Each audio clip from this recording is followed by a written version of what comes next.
ทหารฝ่ายความมั่นคงอะไรต่างๆก็ถูกอ้างอิงกันขอให้ท่านทำการตรวจสอบนะครับสมาคมที่ขาดการเรียกว่าไม่ได้มีการยืนยันมูลนิธิก็ตามที่ไม่ได้แจ้งงบดุลอะไรต่างๆก็ยังแอบอ้างเป็นสมาคมยังแอบอ้างเป็นมูลนิธิกันอยู่นะครับก็ขอให้ท่านทำหน้าที่ปัจจุบันนี้ก็มีผู้แอบแฝงแอบอ้างเป็นผู้พิพากษาเป็นทนายความเป็นอัยการเป็นเจ้าหน้าที่ฝ่ายปกครองกันมากมายผ่านโซเชียลมีเดียทั้งหลายก็ถือว่าของจริงของปลอมเป็นของที่ปรากฏเกิดขึ้นอยู่เป็นธรรมชาติเป็นธรรมดาอยู่แล้วที่ไหนมีของจริงที่นั่นก็มีของเท็จของปลอมก็ตรวจสอบกวาดล้างจับกลุ่มกันไปดำเนินคดีกันไปตรวจสอบแล้วถ้าเป็นของจริงก็ทองก็เป็นทองแท้ไม่ใช่ทองเก๊ทองแท้ก็คงเป็นของจริงทองปลอมทองเก๊ก็เป็นของเก๊ของปลอมไปก็ถือว่าเป็นธรรมชาติความจริงที่ปรากฏอยู่ข่าวแรกวันนี้ทีมข่าวของทีมข่าวก้าวหน้านิวได้รายงานข่าวที่เดินทางไปปฏิบัติหน้าที่โดยนายปัญญากรรักชาติธรรมได้เดินทางไปกับคณะสื่อมวลชนในพื้นที่อำเภอแม่วางจังหวัดเชียงใหม่ผู้อำนวยการกรมชลประทานเดินหน้าอ่างเก็บน้ำเร่งผลศึกษา EIA หวังยกระดับคุณภาพชีวิตให้กับพี่น้องเกษตรกรใน3อำเภอของจังหวัดเชียงใหม่12ตุลาคมที่ผ่านมาช่วงเช้า9 นาฬิกากรมชลประทานลงพื้นที่รับฟังความคิดเห็นชาวแม่วางสันป่าตองดอยรอเร่งประเมินผลกระทบด้านการศึกษาสิ่งแวดล้อมของอ่างแม่วางจังหวัดเชียงใหม่ก็มีการตั้งเป้าแก้ปัญหาแล้งซ้ำซากให้ราษฎร2ฝั่งลำน้ำแม่วางสร้างความมั่นคงด้านน้ำเพื่อชีวิตความเป็นอยู่ที่ดีขึ้นให้ราษฎรจำนวน82หมู่บ้านโดยนายสุรชาติมาราศีผู้อำนวยการสำนักโครงการกรมชลประทานได้ออกมาชี้แจงว่าราษฎรที่อาศัยอยู่ในเขตอำเภอแม่วางอำเภอสันป่าตองและอำเภอดอยหล่อจังหวัดเชียงใหม่รวม11ตำบล82หมู่บ้านประสบปัญหาภัยแล้งน้ำท่วมมายาวนานตั้งแต่ปี2528เป็นต้นมาทั้งนี้ราษฎรทั้ง3อำเภออาศัยน้ำจากลำน้ำแม่วางและลำห้วยสาขาเป็นหลักเพื่อใช้ในการทำการเกษตรและเป็นใช้เพื่ออุปโภคบริโภคในช่วงฤดูแล้งน้ำในลำน้ำเหล่านี้มีปริมาณน้อยไม่เพียงพอต่อความต้องการในการใช้น้ำทางด้านพื้นที่การเกษตรก็ขาดแคลนน้ำผลผลิตได้รับความเสียหายช่วงฤดูฝนน้ำในลำน้ำแม่วางก็ไหลบ่าเข้าท่วมพื้นที่การเกษตร2ฝั่งลำน้ำทางกรมชลประทานจึงได้ใช้รูปแบบโครงการก่อสร้างขนาดเล็กที่เหมาะสมกับสภาพทางธรณีวิทยาเพื่อแก้ไขปัญหาโดยการสร้างฝายทดน้ำตลอดลำน้ำแม่วางจำนวน11แห่งสามารถเพิ่มพื้นที่รับประโยชน์ 45,500 ไร่มูลค่าการก่อสร้างประมาณเกือบ500ล้านบาทอย่างไรก็ตามเกษตรกรและราษฎรยังคงเดือดร้อนขาดแคลนน้ำเพื่อการอุปโภคบริโภคน้ำเพื่อการเพาะปลูกในช่วงฤดูแล้งจึงได้ทำหนังสือขอให้กรมชลประทานสร้างโครงการอ่างเก็บน้ำแม่วางในปี 2547 จากการจัดทำรายงานเพื่อวางโครงการพบว่าพื้นที่หัวงานและอ่างเก็บน้ำมีพื้นที่บางส่วนอยู่ในเขตพื้นที่ชั้นคุณภาพลุ่มน้ำชั้นหนึ่งก็อยู่ในเขตพื้นที่ป่าสงวนแห่งชาติป่าแม่ขานแล้วป่าแม่วางนอกจากนั้นพื้นที่หัวงานและอ่างเก็บน้ำบางส่วนในอุทยานแห่งชาติแม่วางและอุทยานแห่งชาติออกขานก็ต้องนำเสนอรายงานการประเมินผลกระทบสิ่งแวดล้อมต่อหน่วยงานที่เกี่ยวข้องเพื่อให้ความเห็นชอบก่อนอนุญาตตามขั้นตอนต่อไปโดยทางกรมชลประทานเป็นหน่วยงานที่รับผิดชอบด้านการจัดหาแหล่งน้ำให้ กับพื้นที่ต่างๆโดยเฉพาะพื้นที่ชนบทานจึงได้เริ่มดำเนินการศึกษาและก็จะทำรายงานการศึกษาความเหมาะสมและรายงานประเมินผลกระทบต่อสิ่งแวดล้อมโครงการอ่างเก็บน้ำแม่วางจังหวัดเชียงใหม่ในช่วงกลาง1563ที่ผ่านมานั้นก็เป็นที่ตั้งหัวงานอยู่บริเวณหมู่ที่1บ้านใหม่ปางเติมตำบลบ้านกาดอำเภอแม่วางเชียงใหม่กักเก็บน้ำต้นทุนเพิ่มได้ 25.42 ล้านลูกบาศก์เมตรเสริมสร้างความมั่นคงน้ำกินน้ำใช้ส่งน้ำให้ในพื้นที่ด้านการเกษตร 48,780 ไร่ใน3อำเภอดังกล่าวข้างต้นแบ่งเป็นพื้นที่ชลประทานฤดูฝน 38,209 ไร่ชลประทานฤดูแล้ง 2,489 ไร่ช่วยบรรเทาทุกข์อุทกภัยลุ่มน้ำแม่วางช่วงฤดูฝนก็เป็นแหล่งท่องเที่ยวพักผ่อนหย่อนใจแห่งใหม่ในพื้นที่อำเภอแม่วางจังหวัดเชียงใหม่ยังช่วยรักษาระบบนิเวศเพิ่มความชุ่มชื้นให้กับพื้นที่ป่าในพื้นที่ป่าไม้บริเวณโดยรอบโดยเฉพาะพื้นที่ท้ายน้ำของลุ่มน้ำแม่วางภายหลังจากการรับฟังความคิดเห็นของประชาชนในปัจฉิมนิเทศโครงการของกรมชลประทานจะนำความคิดเห็นของราษฎรมาปรับปรุงเป็นรายงานฉบับสมบูรณ์เพื่อนำเสนอต่อสำนักงานนโยบายและแผนทรัพยากรธรรมชาติก่อนเข้าสู่กระบวนการพิจารณาของทางคณะกรรมการผู้ชำนาญการพิจารณารายงานผลกระทบต่อสิ่งแวดล้อมคชก.เป็นลำดับถัดไปก็เป็นข้อชี้แจงจากนายสุรชาติออกมาชี้แจงนะครับโดยนายสุรชาติมาราศรีผู้อำนวยการสำนัก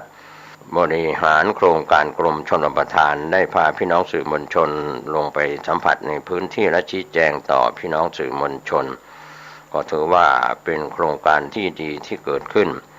ในคณะทำงานก็ต้องการให้โครงการนี้ผ่านโดยเร็วเนื่องจากที่ดินแห่งนี้ถูกสร้างเป็นฝายน้ำมาตั้งแต่ปี 2528 เป็นต้นมาก็ดำเนินการใช้งานมาโดยตลอดจนอุปกรณ์ก็เริ่มเสื่อมสภาพก็ข่าวคืบหน้าเรื่องนี้จะได้รายงานครับก็เป็นการรายงานข่าวภาพข่าวจากปัญญากรรักชาติธรรมทีมข่าวก็นนิวและในส่วนของการรายงานข่าวผ่านสมาคมนักข่าวเชียงใหม่ครับก็ขอบคุณทีมงานที่เป็นตัวแทนของหนังสือพิมพ์ในการรายงานข่าวนะครับเพราะว่าเป็นส่วนที่การทำงานของพี่น้องสื่อมวลชนนั้นก็ถือว่าเป็นกระจกเงาของสังคมทุกแขนงสาขาที่ได้ลงไปในพื้นที่ 12 ตุลาคม 2565 เมื่อวานนี้นะครับขอขอบคุณทีมข่าวทุกแขนงสาขาในส่วนข่าวภูมิภาคของเชียงใหม่ส่วนข่าวอื่นๆในช่วงนี้ของพี่น้องสื่อมวลชนที่ได้รายงานข่าวประจำวันในการรายงานข่าวในรอบวันสู่ท่านผู้ชมและท่านผู้ฟังนั้นก็คงมีเรื่องราวทั้งข่าวภายในประเทศและข่าวจากต่างประเทศวันนี้เรามาติดตามสภาพอากาศของกรมอุตุนิยมวิทยาศูนย์อุตุนิยมวิทยาประจำแต่ละภูมิภาคเรื่องของดินฟ้าอากาศเดลินิวออนไลน์ได้รายงานเรื่องของดินฟ้าอากาศเหนืออีสานอากาศเย็นตอนเช้ากรุงเทพมหานครมีฝนฟ้าคะนอง 20% ของพื้นที่13 ตุลาคม 2565 กรมอุตุนิยมวิทยาพยากรณ์อากาศความกดอากาศสูงหรือมวลอากาศเย็นกำลังปานกลางจากประเทศจีนปกคลุมประเทศไทยตอนบนและทะเลจีนใต้ทำให้บริเวณดังกล่าวมีฝนน้อยโดยภาคเหนือและภาคตะวันออกเฉียงเหนือมีอากาศเย็นในตอนเช้าขณะที่ร่องมรสุมพาดผ่านบริเวณภาคใต้ตอนกลางทำให้ภาคใต้ฝั่งตะวันออกมีฝนต่อเนื่องในระยะนี้ก็ขอให้ประชาชนบริเวณดังกล่าวระวังอันตรายจากฝนที่ตกสะสมอาจทำให้เกิดน้ำท่วมฉับพลันและน้ำป่าไหลหลากไว้ด้วยนะครับก็เป็นการรายงานข่าวจากกรมอุตุนิยมวิทยาสภาพของดินฟ้าอากาศ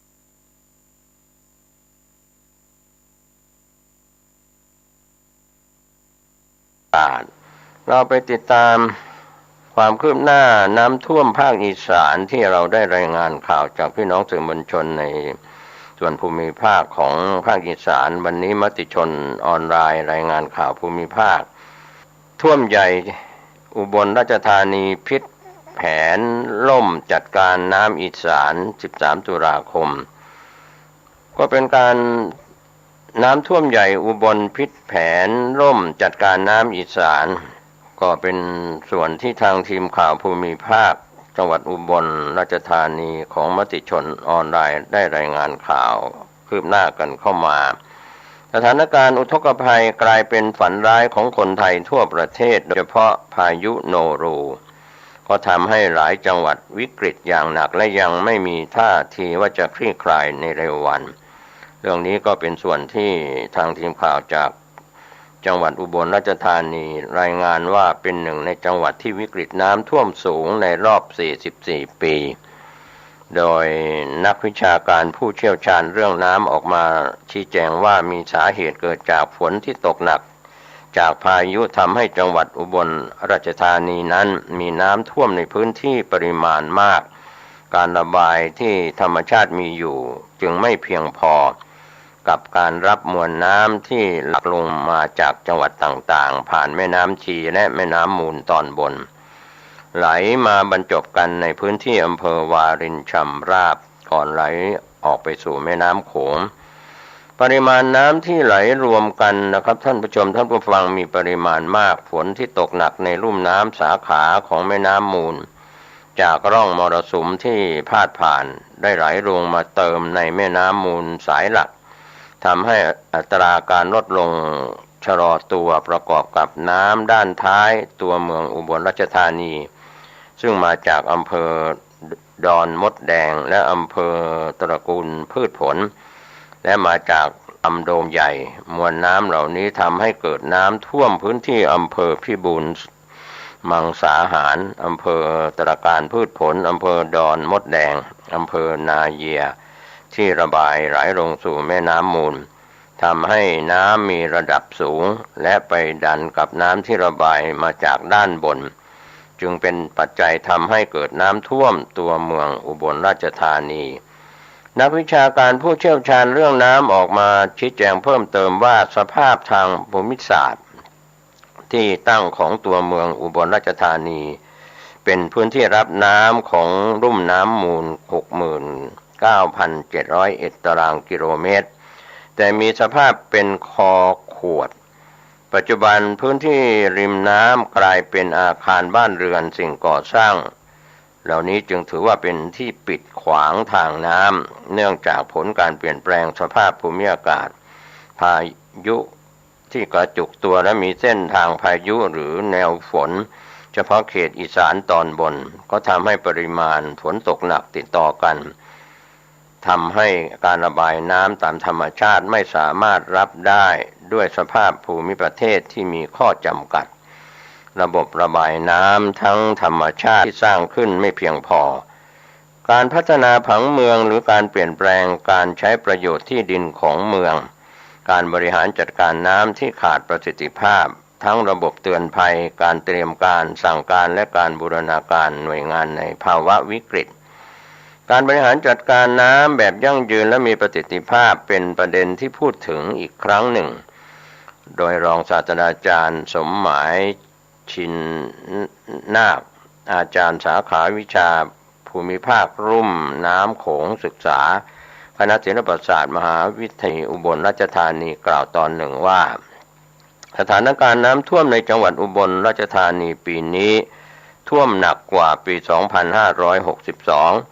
ส่วนหนึ่งนั้นเกิดจากรอยต่อการบริหารจัดการน้ำช่วงเปลี่ยนผู้บริหารของจังหวัด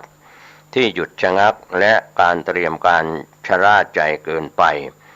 ส่วนทางด้านนายเศรษฐพงษ์พิงคารวัตรผู้อำนวยการส่วนบริหารจัดการน้ำและบำรุงรักษาสำนักงานชลประทานที่ 7 จังหวัดอุบลราชธานีก็กล่าวกับทีมข่าวว่าสำนักงานชลประทานที่ 7 ที่ดูพื้นที่ปลายน้ำของ3ลุ่มน้ำทั้งแม่น้ำโขงแม่น้ำชีแม่น้ำมูลสำหรับการแก้ปัญหาระยะยาวมีโครงการผันน้ำ ฝั่งขวาจากแม่น้ำมูลผันน้ำจากแม่น้ำชีก่อนที่จะไหลมาถึงตัวจังหวัดจะช่วยตัดยอดน้ำ2 ลุ่มน้ำได้ 2,000 ลูกบาศก์เมตรต่อวินาทีใช้งบประมาณกว่า 40,000 ล้านบาทอยู่ระหว่างการทำประชาพิจารณ์จะช่วยแก้ไขปัญหาน้ำท่วมในระยะยาวจะไม่เกิดปัญหาน้ำท่วมใหญ่ขณะที่นายเทิดพงษ์ไทยอุดมผู้อำนวยการสำนักงานทรัพยากรน้ำแห่งชาติ3ก็ได้เสนอแนวทางการบริหารจัดการน้ำหลากในเขตผังน้ำมูลเพื่อให้หน่วยงานที่เกี่ยวข้องนำไปขับเคลื่อนสู่การแก้ไขปัญหาน้ำท่วมได้อย่างยั่งยืนเช่นการประเมินระยะเวลาการเดินทางของน้ำตามลำน้ำเพื่อคาดการณ์และเตือนภัยระดับน้ำปริมาณน้ำการผันน้ำออกจากลำน้ำหลักไปยังลำน้ำข้างเคียงปริมาณน้ำหลากมากกว่าความสามารถในการระบายน้ำด้านท้ายน้ำหลาก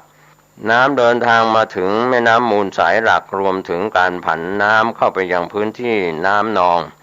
ที่มีอยู่2 ฝั่งของลำน้ำมูลสายหลักการก่อสร้างแนวผันน้ำเพิ่มเติมในบริเวณชุมชนที่สำคัญบริเวณแม่น้ำมูลตอนล่างเพิ่มเครื่องมือในการบริหารจัดการน้ำ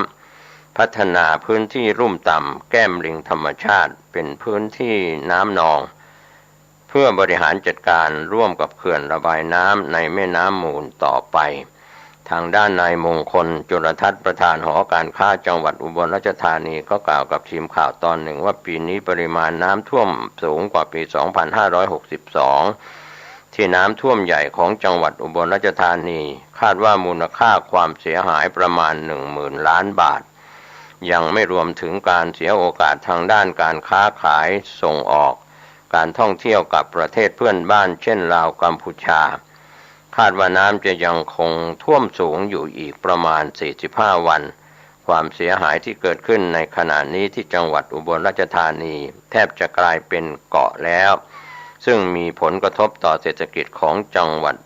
อุบลราชธานีเป็นอย่างมากก็ส่งผลให้เกิดเสียหายทั้งเศรษฐกิจสังคมในวงกว้างรวมไปถึงผู้ที่ได้รับผลกระทบทั้งทางกายภาพและทางด้านจิตใจส่วนด้านที่พักพิงและด้านการอพยพออกจากพื้นที่ด้านเศรษฐกิจสินทรัพย์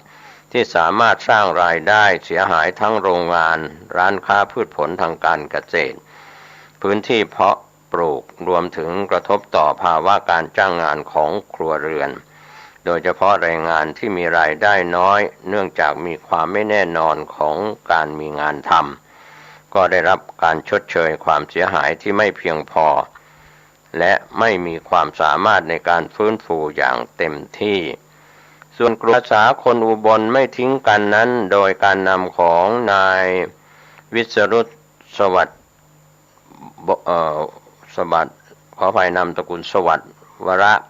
อดีตผู้สมัครนายกเทศมนตรีเทศบาลนครอุบลราชธานีชี้แจงว่าการเตรียมยื่นหนังสือเปิดผนึกถึงพลเอกประวิตรวงษ์สุวรรณรองนายกรัฐมนตรีในฐานะผู้กำกับดูแลการจัดการน้ำส่วนหน้าภาคตะวันออกเฉียงเหนือเนื่องจากการบริหารงานมิอาจเลี่ยงความรับผิดชอบได้จึงขอเสนอให้รัฐบาลได้พิจารณาดำเนินการประกอบด้วยเร่งชดเชยผู้ที่ประสบอุทกภัยก่อนน้ำที่จะลดลงเพราะประชาชนที่อยู่ในศูนย์อพยพอาจต้องอยู่อีกหลายวันมีค่าใช้จ่ายมากมายกินอยู่ย้ายคนละ 3,000 บาทก็คือคนละ100 บาทต่อวันเร่งแก้ไขปัญหาจัดการดูแลอาหารน้ำดื่มห้องน้ำผู้พิการสุขอนามัยให้ประชาชนอย่างทั่วถึงโปร่งใสตรวจสอบได้รวมทั้งการวางแผนสร้างศูนย์อพยพที่ได้มาตรฐานในพื้นที่น้ำท่วมซ้ำซากระยะยาวกระจายอำนาจและก็งบประมาณไปสู่ท้องถิ่นเพื่อให้สามารถพัฒนาระบบการจัดการน้ำในไร่นาในพื้นที่ชุมชนและในลุ่มน้ำสาขาต่างๆของลุ่มน้ำให้เต็มศักยภาพรวมถึงการจัดการแก้ไขปัญหาผังเมืองการใช้ประโยชน์ที่ดิน แทนที่จะทำแต่โครงการขนาดใหญ่ที่ตอบโจทย์ในพื้นที่จำกัดสร้างผลกระทบต่อระบบนิเวศทิ้งศักยภาพและปัญหามากมายของลุ่มน้ำไว้ที่สำคัญควรให้ความสำคัญกับการเตือนภัยมากขึ้นความคลาดเคลื่อนของการคาดการณ์ระดับน้ำสูงสุดในจังหวัดอุบลราชธานีทำให้การเตรียมความพร้อมของพี่น้องประชาชนในจังหวัดอุบลราชธานีอยู่ในภาวะสับสนฉุกละหุกเป็นอย่างมากพื้นที่ศูนย์พักพิงศูนย์อพยพที่ถูกน้ำท่วมซ้ำซากจำเป็นต้องย้ายไปหาพื้นที่ตั้งใหม่พี่น้องชาวอุบลราชธานีจำนวนไม่น้อยต้องพายเรือกลับเข้าไปขนข้าวของให้พ้นจากระดับน้ำที่เพิ่มสูงขึ้นจากการคาดการไว้เดิมและแก้ไขปัญหานายวิศรุตออกมาระบุเพิ่มเติมว่าทั้งนี้ด้านการจัดการน้ำโดยมีส่วนร่วมโครงการจัดการน้ำขนาดใหญ่ของรัฐจำนวนมากไม่สามารถป้องกันแก้ไขปัญหาดังกล่าวได้นอกจากทิ้งรอยบาดแผลไว้จากการเปลี่ยนแปลงระบบนิเวศนะครับก็เป็นส่วนที่ทางมติชนออนไลน์รายงานข่าวจากจังหวัดอุบลราชธานีภาพข่าวนะครับที่เห็นท่วมใหญ่อุบลราชธานีพิษแผนล่มจัดการน้ำอีสานนะครับพอข่าวคืบหน้าจะได้รายงานให้ท่านได้รับรู้รับทราบเพิ่มเติมท่านใช้วิจารณญาณในการรับข้อมูลในเรื่องของน้ำท่วมจากจังหวัดอุบลราชธานีอีสานนะครับข่าวคืบหน้าคงจะได้รายงานว่ามีนโยบายอย่างไรในเรื่องข่าวอื่นๆก็เป็นเรื่องข่าวที่น่าสนใจครับก็ไปยังข่าวต่างประเทศที่ทางทีมข่าวของไทยรายงานข่าวจากต่างประเทศกันเข้ามาครับก็ส่วนใหญ่เรามีข่าวสื่อไทยสื่อเทศรายงานประจำวันกันอยู่แล้วแต่เราก็มีการรายงานข่าวทั้งข่าวในประเทศไทยในส่วนกลางกรุงเทพและส่วนภูมิภาคส่วนข่าวต่างประเทศก็เป็นข่าวจากสื่อไทยที่รายงานข่าวจากสื่อเทศจากต่างประเทศกันเข้ามาวันนี้ผู้จัดการออนไลน์รายงานข่าวจากต่างประเทศว่าไทยจีนอินเดียงดออกเสียงสมัชชาใหญ่ UN ลงมติประนามรัสเซียฐานผนวก4แคว้นยูเครนเป็นส่วนหนึ่งของดินแดน13ตุลาคม2565ข่าวคืบหน้าในที่ประชุมสมัชชาใหญ่แห่งสหประชาชาติเมื่อวันพุธ12ตุลาคมที่ผ่านมาลงมติท่วมท้นประนามรัสเซียต่อกรณีผนวกแคว้นต่างๆของยูเครนเข้าเป็นส่วนหนึ่งในดินแดนหลังจากมอสโกได้ใช้สิทธิ์วีโต้ความพยายามแบบเดียวกันนี้ในที่ประชุมคณะมนตรีความมั่นคงแห่งสหประชาชาติสมัชชาแห่งสหประชาชาติเห็นชอบยติดังกล่าวด้วยมติ143ต่อ5เสียงแต่มี35ประเทศที่งดออกเสียงในนั้นรวมถึงจีนอินเดียแอฟริกาใต้ปากีสถานและไทยแม้สหรัฐพยายามทางการทูตครั้งใหญ่ร้องขอให้ประนามมอสโกชัดเจนยิ่งขึ้นมตินี้ประนามการกระทำของสหพันธ์รัสเซียที่ดำเนินการในสิ่งที่เรียกว่าประชามติ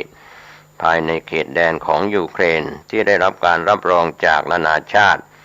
ความพยายามผนวกดินแดนโดยไม่ชอบด้วยกฎหมาย4แคว้นของยูเครน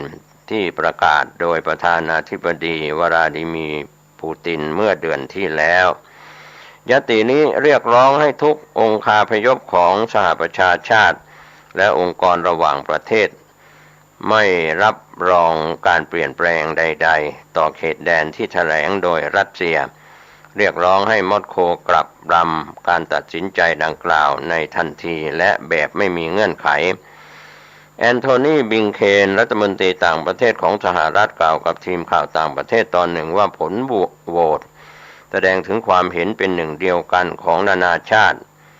ในการต่อต้านรัสเซียและเน้นย้ำว่าวอชิงตันจะไม่มีวันรับรองประชามติที่น่าระอายดังกล่าวผลโหวตเครื่องเตือนความทรงจำอันทรงพลังว่าประเทศส่วนใหญ่อย่างท่วมท้นยืนหยัดเคียงข้างรัสเซียในการปกป้องกฎบัตรสหประชาชาติ และในมติต่อต้านการทำสงครามของรัสเซียกับยูเครนกับเป็นชาวยูเครนบิงเคนระบุในถ้อยแถลงส่วนทางด้านลินดาโทมัสกรีนฟิลด์เอกอัครราชทูตสหรัฐประจำสหประชาชาติก็ออกมาเรียกร้องทุกประเทศ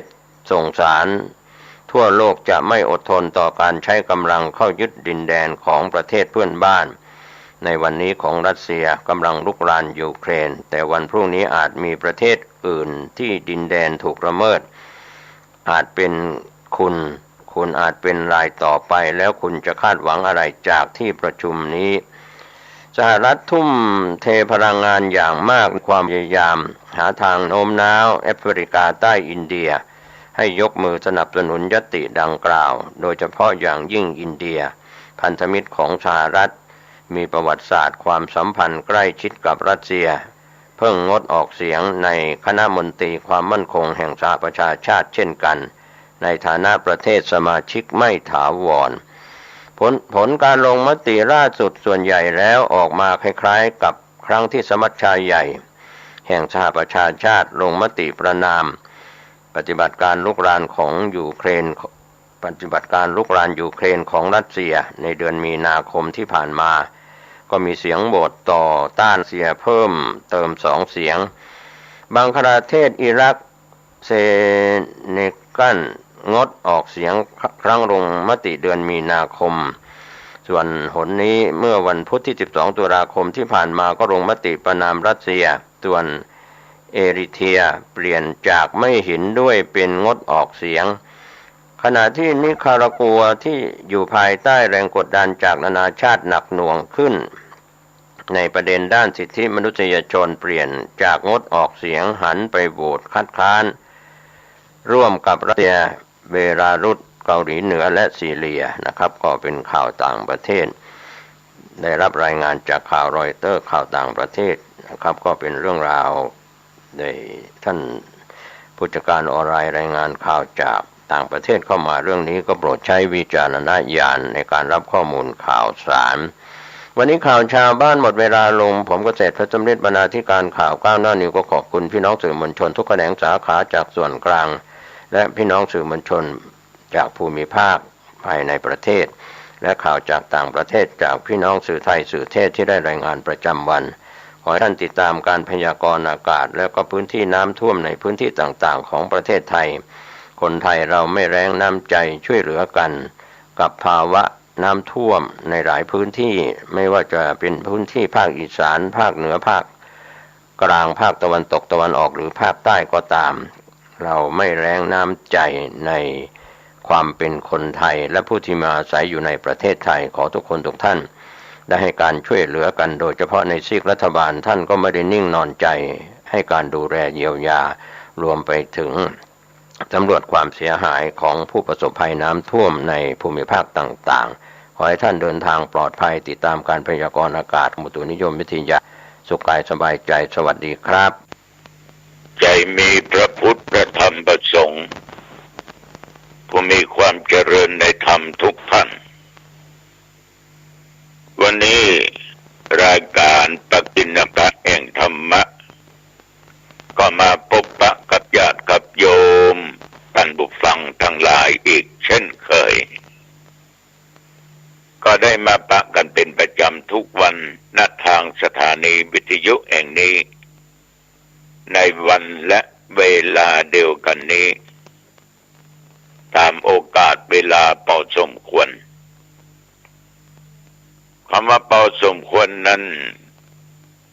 ก็บ่ย่อนจนเกินไปบ่มากจนเกินไปพอดีคืออยู่หมอกปานกลางทุกสิ่งทุกอย่างนั้นถ้าพอดีและพอสมควรมันก็จะทำอย่างก็ทำได้สบายไม่ต้องไปซีเรียสกับมันไม่ต้องไปคล่ำเครียดกับมันแม้แต่ผลละหมากลากไม้ส้มโอนะญาติโยมเนาะส้มลำไปก็มันบะลำทานแบบเขาได้กินเขาได้แต่คนเพิ่นมักส้มเพิ่นมันลำนะ หวานเกินไปรสชาติมันก็บะคะอันละมันต้องมาให้บดีถ้าจะมาโซเอามาต่ำเนี่ย แต่ทุกอย่างมันชอบไผ่ชอบมันนานาจิตตังเอาละโอจาไปมาก็ต่อไปเอาไว้พระสวดมนต์เนาะก็ญาติโยมว่าพร้อมกันตึงเท่าตึงหนุ่มตึงแม่ยิ่งตึงบ่ใจเนอะเอาไว้พระอะระหังสัมมาสัมพุทโธภควาพุทธังภวันตังอภิวาเทมิกราบพระพุทธสวากขาโตภควตาธัมโมธัมมังนัมมัสสามิกราบพระธรรมสุปฏิปันโนภควโตสาวกสังโฆสังฆังนะมามิกราบพระสงฆ์ต่อไปกล่าวคำนมัสการนะโมตัสสะภะคะวะโตอะระหะโตสัมมาสัมพุทธัสสะนะโมตัสสะภะคะวะโตอะระหะโตสัมมาสัมพุทธัสสะนะโมตัสสะภะคะวะโตอะระหะโตสัมมาสัมพุทธัสสะพุทธังสารนังคัจฉามิธัมมังสารนังคัจฉามิสังฆังสารนังคัจฉามิตุติยัมปิพุทธังสารนังคัจฉามิตุติยัมปิธัมมังสารนังคัจฉามิตุติยัมปิสังฆังสารนังคัจฉามิ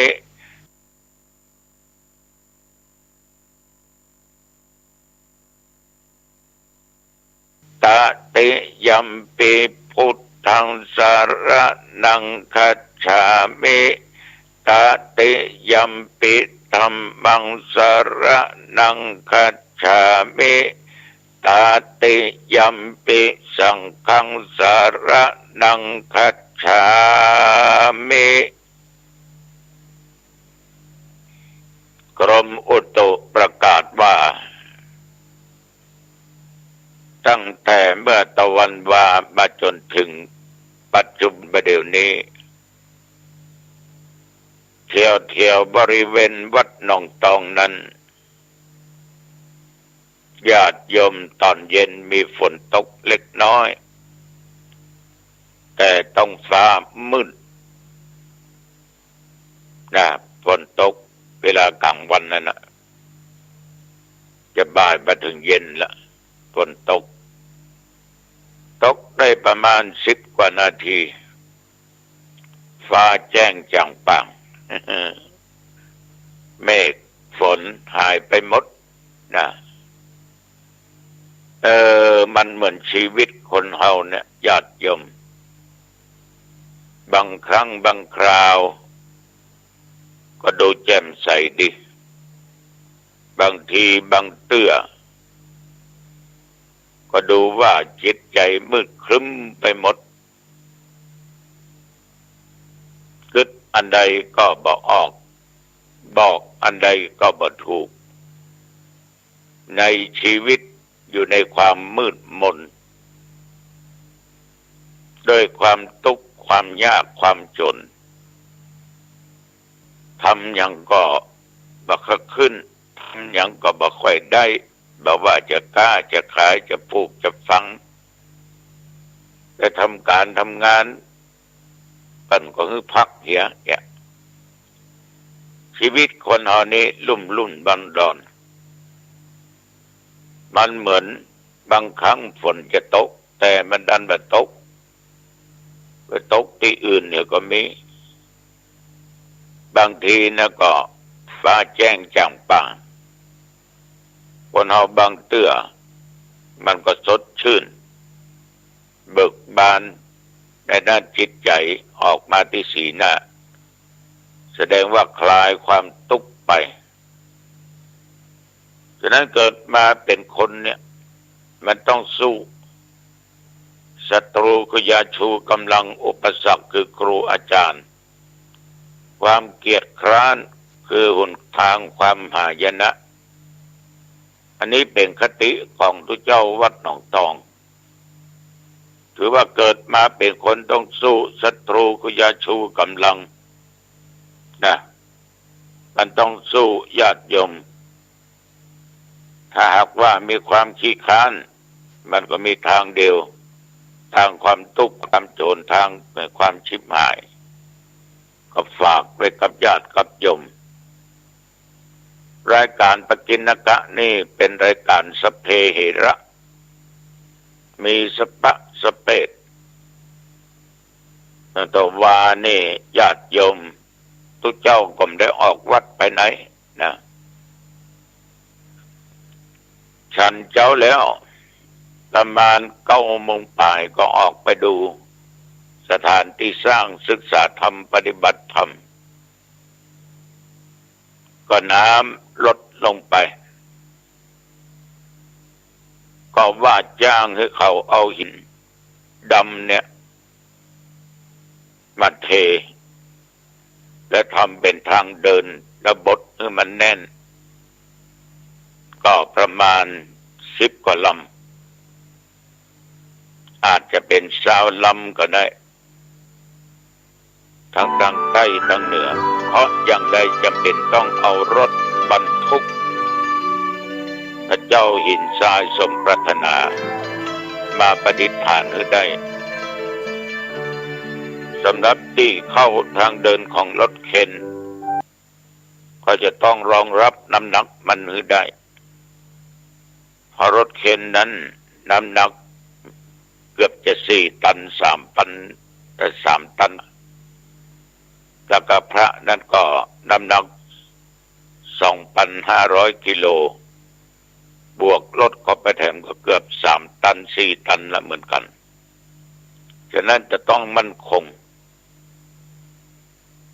มาดูความเรียบร้อยสั่งงานก็กลับมาวัดมาอยู่วัดได้สักกรรมญาติโยม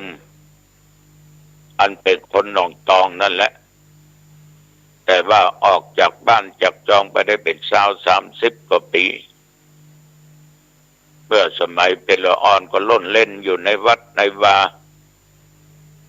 แต่ว่าคนเฮาเนี่ย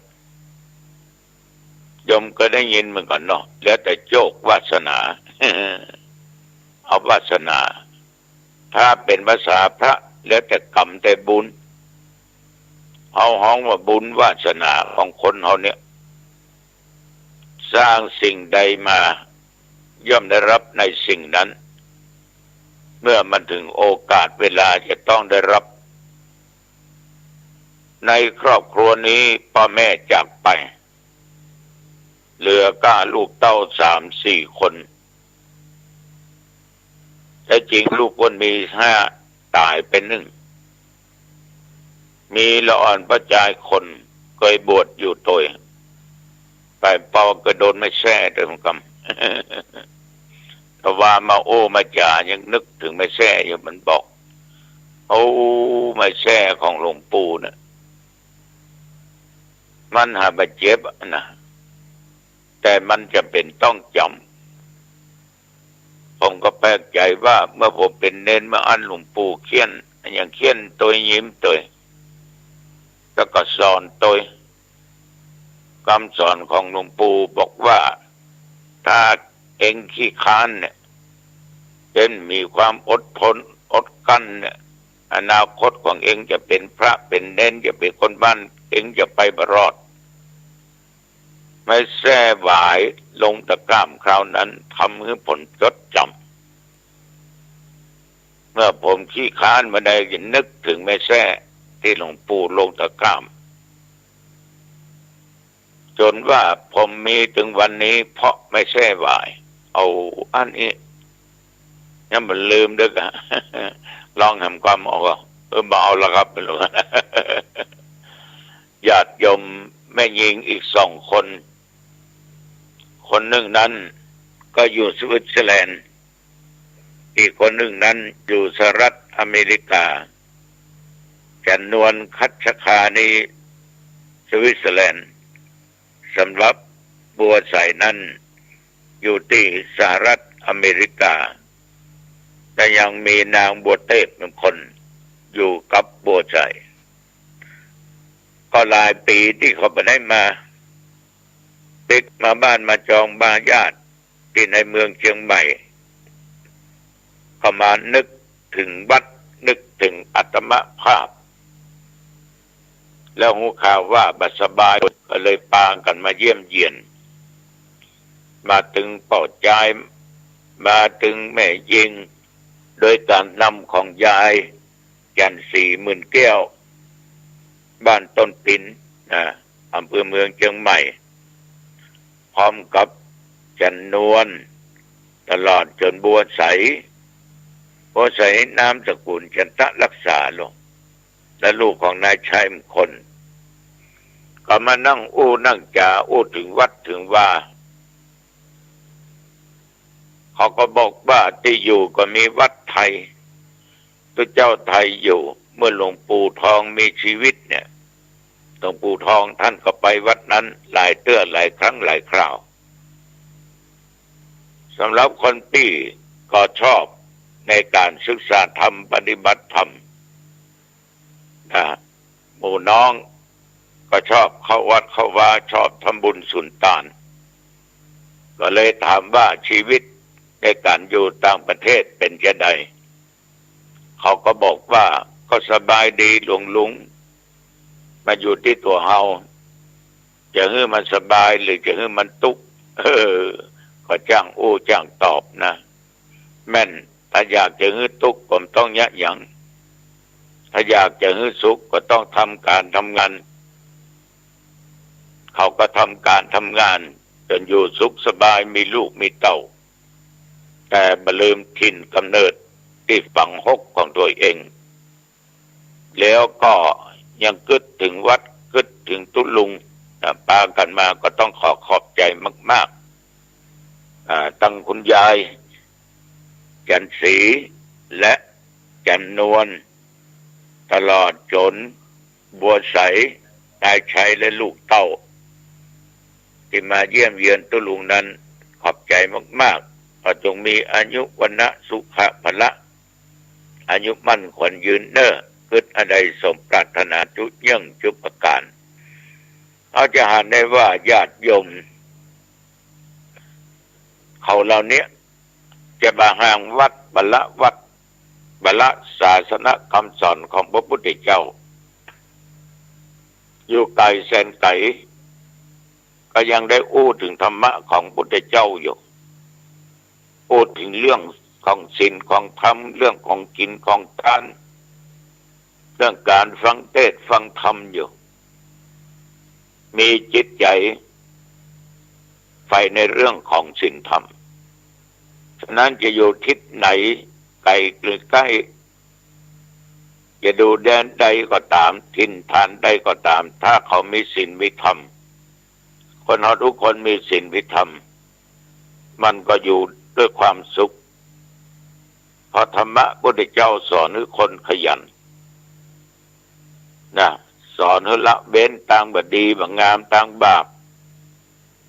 ให้มันสร้างคุณงามความดีนั้นจะเป็นเกราะกำบัง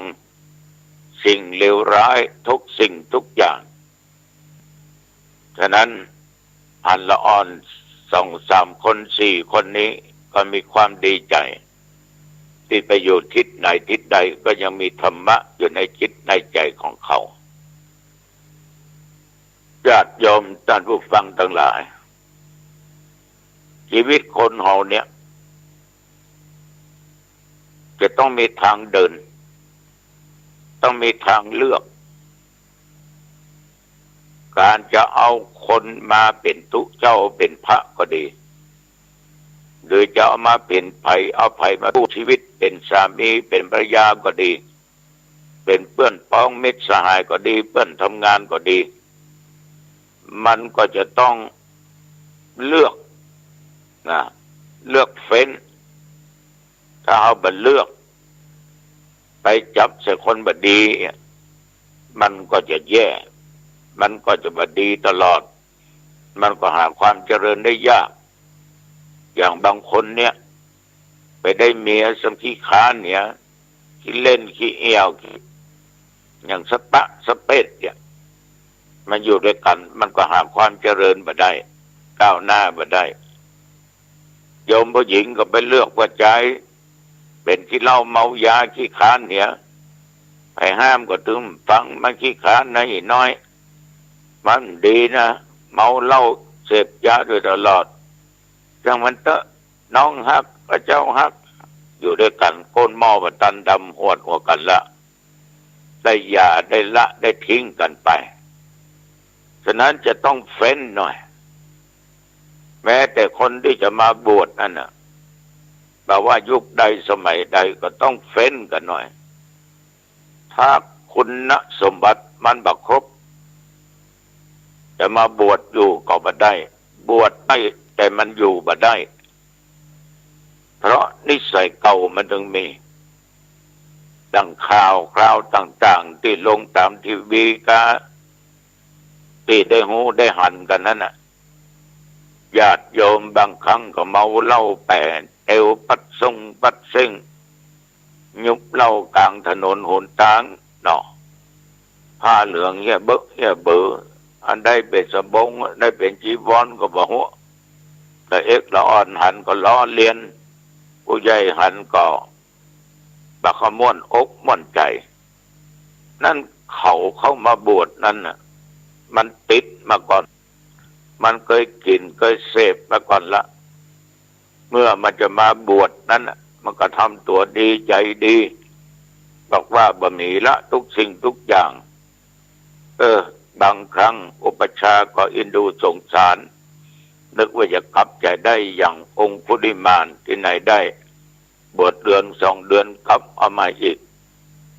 ฉะนั้นญาติโยมเพิ่นต้องบอกว่าสันดานคนนั้นเนี่ย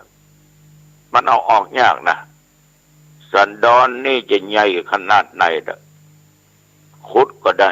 ใจรถเกตรถไถเบิกเอาก็ได้อย่างมันลาบมันเปียงได้ฉะนั้นศรัทธาสาธุชนญาติโยมท่านบุญฟัง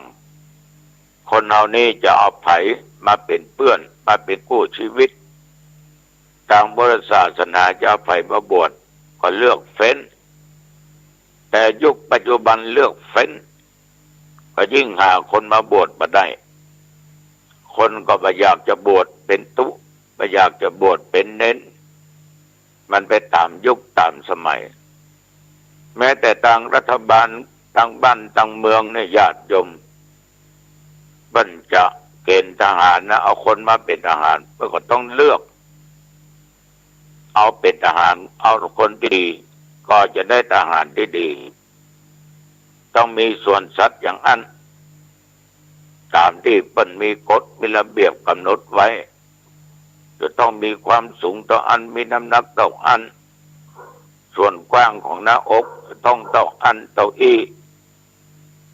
คนที่จะทำนาเพื่อได้ผลดีต้องเลือกดินที่มันดีเพื่อทำนาแล้วก็ยังจะต้องคัดเข้าพันธุ์ที่ดีๆนาก็มีหลายอย่างนาลุ่มนาดอนนาเอกนาโถต้องคัดต้องเลือกทุกอย่างคัดทั้งนั้นญาติโยมจะซื้อของมาใช้จะเป็นเสื้อเป็นผ้าเครื่องนึ่งก็เครื่องนุ่งเครื่องห่มมันก็จะต้องเลือกจะซื้อผลไม้รากไม้มากินมันก็ต้องจิ้มเสียก่อนเหมือนญาติโยมเนี่ยจะไปซื้อเนี่ยต้องจิ้มต้องเลือกต้องคัดต้องเลือกไม่ใช่สุ่ม4สุ่ม5จะเอามาจะซื้อมา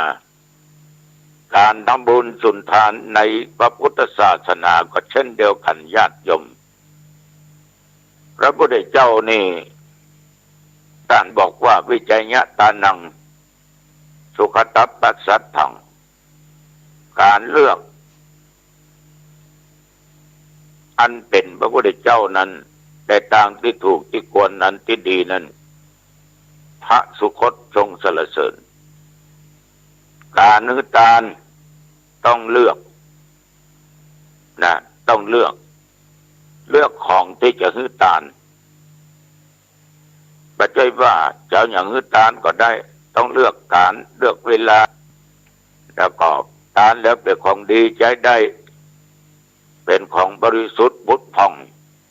อย่างเวลาประเดี๋ยวนี้ออกพรรษาญาติโยมจะตานผ้าจำนำพรรษากันแต่ละวัดแต่ละวาบางวัดประกอบตานเมื่อวันออกพรรษาบางวัดก็จะตานบันเดแรม8 ค่ำบางที่บางแห่งบางหนก็แม่บ้านไปซื้อกรรมการไปซื้อแต่บางที่ปรากฏว่าตัวเจ้าเน้นไปซื้อถามว่าอันใดมันจะเหมาะจะปึงถ้าตัวเจ้าไปซื้อ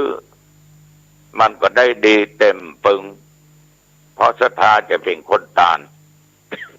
เมื่อศรัทธาไปซื้อก็ถูก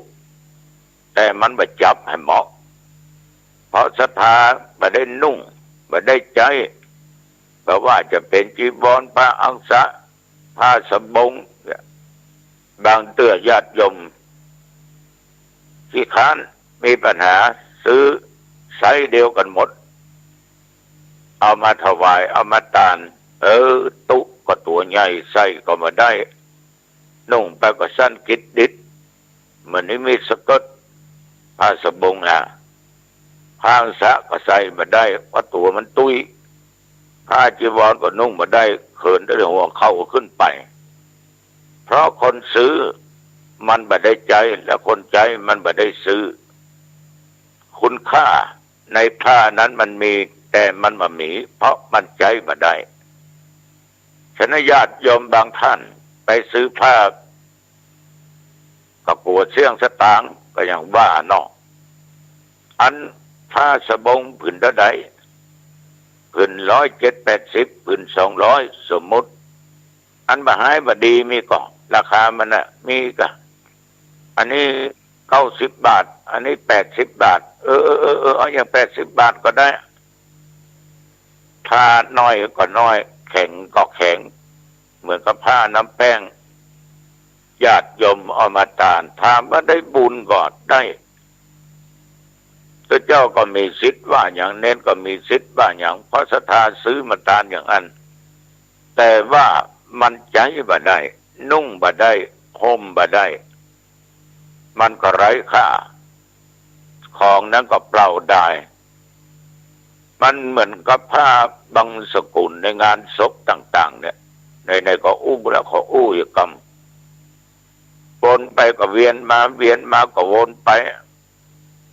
ญาติโยมผ้าบางสกุลที่โยมไปบูชาตามวัดก็ดีไปซื้อมาก็ดีส่วนมากมันเอามันนุ่งบ่ได้ใจบ่ได้ก็เลยเป็นผ้าบางสกุลวนไปเวียนมาอยู่หั่นเพราะแขกมันเยอะเป็น70-80 คนโยมก็ต้องเจิญมันเป็น70-80 คนมันก็ผ้าก็บ่มีคุณภาพใจบ่ได้ญาติโยมถามว่าได้บุญก็ได้ใจได้ก็ใจได้แต่ตุเนนที่ฮับไปแล้วใจบ่ได้ใจบ่ได้เพราะมันบ่เหมือนสมัยก่อนถ้าเป็นสมัยก่อนก็เอาเย็บเอาต่อกันได้อยู่แต่ประเดี๋ยวนี้ผ้าที่มันสำเร็จรูปมันมีฉะนั้นมันก็เป็นสิทธิ์ของญาติของโยมเขาอย่างใดมาตานก็ได้แต่ขอเมตตาน้อยว่าตานแล้วคนที่ฮับตานใจได้ก่อนเหมือนญาติโยมจะไปซื้อเตี่ยวซื้อสิ้นซื้อเสื้ออย่างมันนุ่งจะต้องเลือกโยมเลือกผ้าอย่างบ่พอต้องเลือกสีตัวเลือกแสงตัวเพราะเหตุใดญาติโยมเพราะเหตุว่า ถ้าเราบัดเลือกเนี่ยมันก็จะใจมาได้และเลือกต้องถูกต้องตัวเลือกก็ถูกใจตัวการตานก็เช่นเดียวกันจะต้องมีเจตนาเป็นเบื้องต้นเจตนาศรัทธาดีของดีเวลาเอาตานไปผู้รับปฏิฆาหกอย่างตุเจ้าเนี่ยหรือคนฮับเนี่ยมันก็ใช้สิ่งเหล่านั้นได้ฉะนั้นญาติโยมศรัทธาสาธุชนท่านทั้งหลายทานถ้าเขาจ้างมาก็ได้บุญเหมือนที่ยกตัวอย่างมาตะกี้เขาจะบานข้าวต้องดินดีน้ำดีดินบะเกมบะจืดบะจางต้องดินดีตามนักเกษตรบันบอก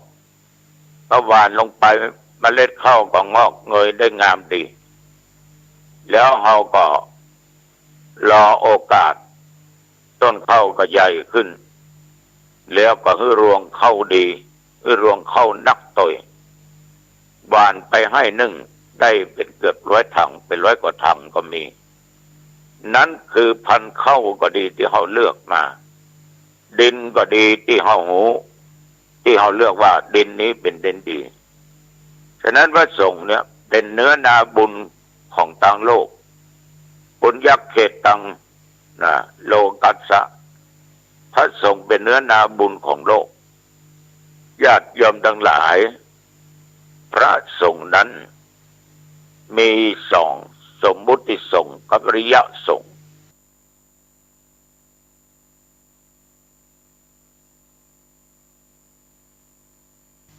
เอาได้ทานกับพระอริยสงฆ์เอาได้บุญนักทานกับพระสงฆ์โดยสมมุติเอาก็ได้บุญหลายเหมือนกันแต่ว่าถ้าเป็นอริยสงฆ์จะได้บุญนักกว่าอย่างใดก็ตามญาติโยมบุญ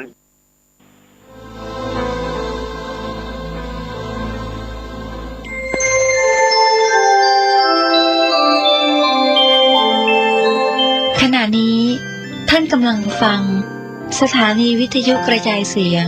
พระพุทธศาสนา FM 100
พบสุขล้นทันใดมีพระธรรมนำชัยเป็นหลักน้อมนำแนวทางฟังธรรมสู่ใจให้รู้ปล่อยรู้วางกระจ่างทางสุขสันต์รู้เท่าทันใจเป็นสุขทุกคืนวันทั้งสร้างสวรรค์เพราะมีธรรมนำใจ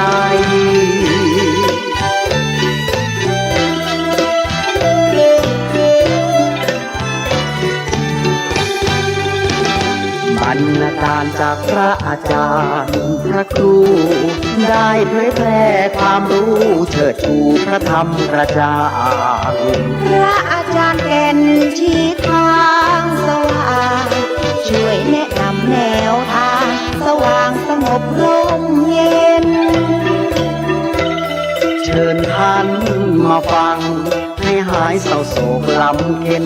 ร่มเย็นเพราะธรรมนำทางได้ข้อคิดแห่ง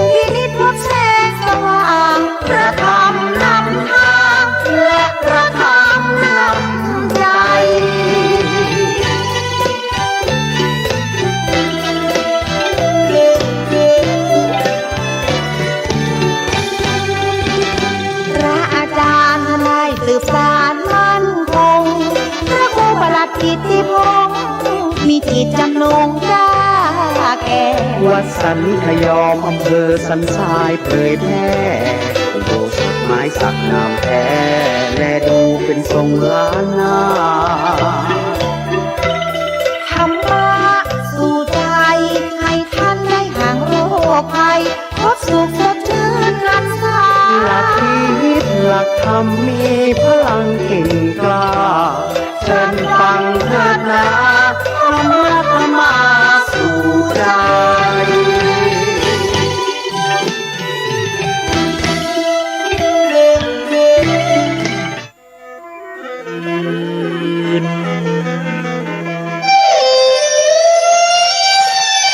ขอเชิญร่วมทอดกระถิ่นสามัคคีประจำปี 2565 วันอาทิตย์ที่ 30 ตุลาคม เวลา 9:39 นาที เพื่อสมทบทุนสร้างกำแพงด้านทิศใต้ ปรับปรุงซ่อมแซมเสนาสนะภายในวัด ขอเชิญมาร่วมกันทำบุญได้ตั้งแต่วันนี้เป็นต้นไปครับ สวัสดีครับ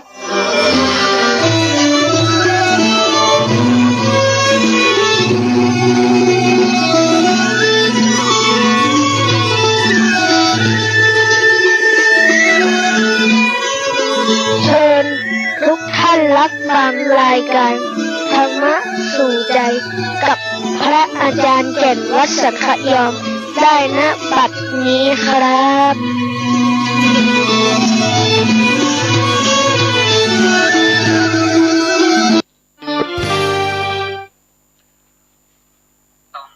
กราบนมัสการถวายความเคารพหลวงพ่อพระครูสมุวิชวัตรวรกิจโจ ท่านผู้อำนวยการขึ้นวิทยุเพื่อการศึกษาพระพุทธศาสนา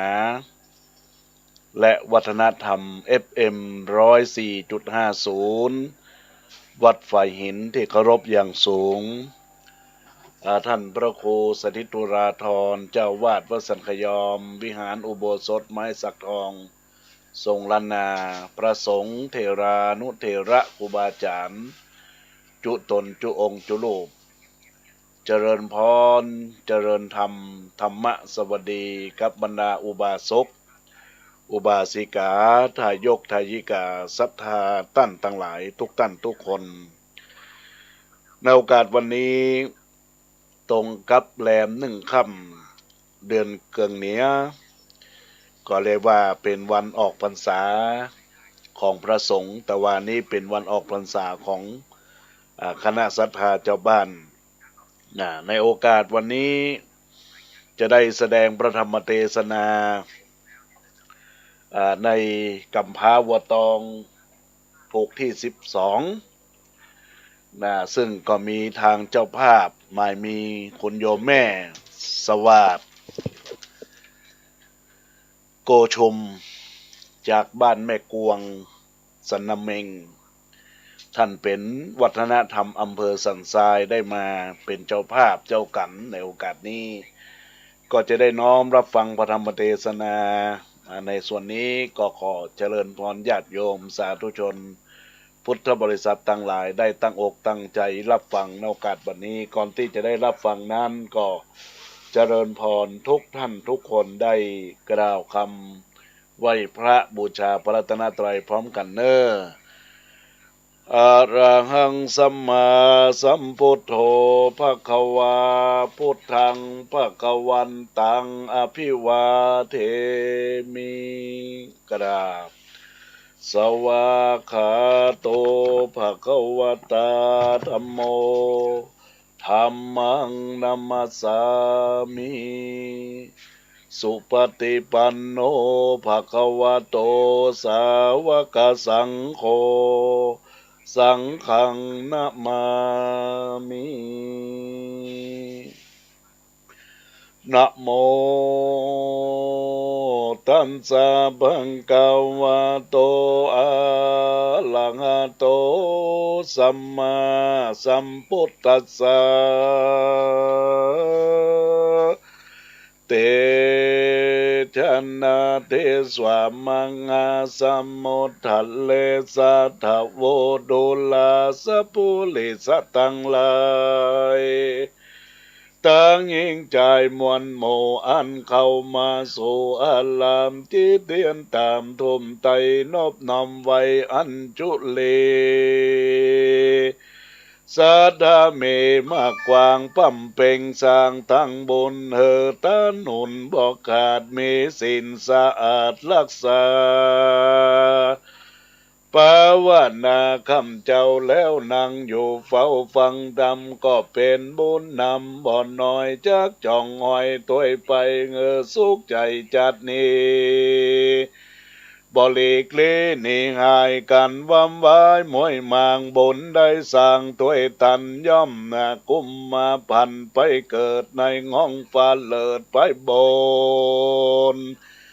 เลอเกิดเมืองคนลุ่มไตบ่อยากไล่เคียงเคกันปาลาเมสุดยอดเตียงใดหลอดเนลปานดังพระทะลงญาณ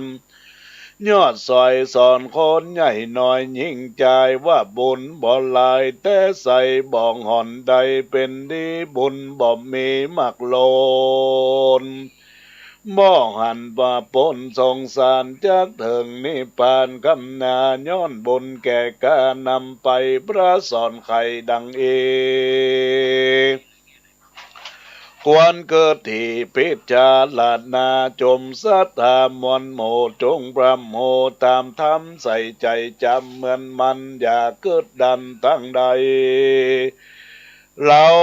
จะกะไขบอกเราเงอโลกเก่าตามเมบัดนี้แหลนาเตจนาอันว่าเจ้าพระจาหนุ่มเทาอันอยู่เฝ้าฟังงานน้ำมาหันปราศาสตร์ความมาลมงายอาเขาตั้งหลายมวลหมู่ต่างประมูกิญาว่าเต้านั้นนามวยมางกลางน้ำกวางวังบนเขาจูคนใหญ่น้อยต่างเก่าร้อยจากกันว่าเต้าห่อจันสวกกลาใจหยาบจ้าตาลนบาปนั้นวนตอบสายจึงตกงางหายเคียงเกตกอเวจีต่ำไตได้เอาไม้เนื้อลายโคนยิ่งใจลุ่มฟ้ากันกระทำบาปกลางฮึกนายามรณามวยมางกลางนำกว้างวังบนเขาจุคนใหญ่น้อยต่างกล่าวร้อยจากกันว่าเต้าหอดจานสวกกาใจหยาบจ้าตะลนบาปนั้นวนตอบสายจึงตกหายเลี้ยงเคตกเอาเวจีต่ำไตได้เอาไม้เลือลายโคนยิ่งใจลุ่มฟ้ากันกระทำบาปกลางฮึกนายามหมอละนามวยมางบาปตนสร้างเอาไว้จากพระกฏใดเล่งหันปาจิตวันไปสู่ในติโยอบายตกทุกลายไม่มาดอยู่บอกขาดขึ้นวันดังพระทะรงทำยอดซอยไข่เก่าด้วยอุปมาดังลูกขาต้นนาไม้เฮาปลูกเที่ยวไว้ใดเป็นไม้มอกห่อนกายแต่เราดังเราวันเข้าว่าลงเดนเอาใจกินเหมือนนาบอกกายเป็นหญ้าลอมคาแล้วก็ดังคนนั้นนาโลกกว้างมาก่อสร้างทางโบนบ่สูนกว่าจอยย่อมติดนาจ่องห้อยเฮาไปได้สุขใจคำเจ้าได้โศกเศร้าเคียงกากันมอดละนากระปากดับจิตจากเมืองคนยอมเอาว่าตนไปเกิดในห้องฟ้าเลิศเกษมสี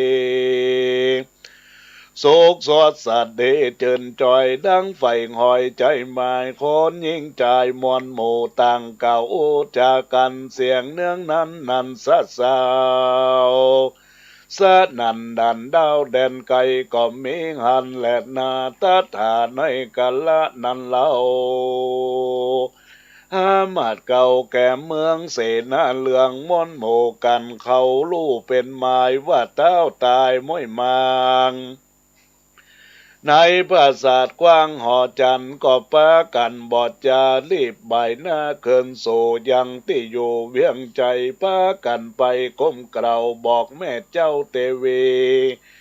และนางสายสะเลน้อยนาดลูกเต้าราดผาป้าลาว่าบัดนี้นาตั้นเต้าตนผาบดาวหอจานได้ดับขันมวยมางที่น้ำกว้างนาตีนางเตวีแม่เจ้าและนางนอนเนาราชธิดาฟังคำจาโอกาสแห่งอมาตังลายเสนานายใหญ่น้อยแสงต่ำก้อยมองผ่านแล้วก็มาตุกประมาณเอาไม่เล่ล่ำไปมาว่าโอยน้อกำสังชาหัดหาวป้าเอาเต้าวำวายสั่งมาตายด้วยหมอเคยอยู่ตอกจอมมาการทุกคืนวันคำเจ้ากับลูกเต้าเมียแปลงกำมากำตัวแงงมันหลอดได้หมอยมอดเป็นรีล้างเตวียอดซอยและนางนอนน้อยอาจจะเทดาลิลำจาจะใจเอาไม่ขี้มองน้ำตานองย้อยหยาดให้ฟ้าฝาดไปมาก็มีหันและนาที่นั้นยังมีปุโลงหิตาอามาตพูดกองทาม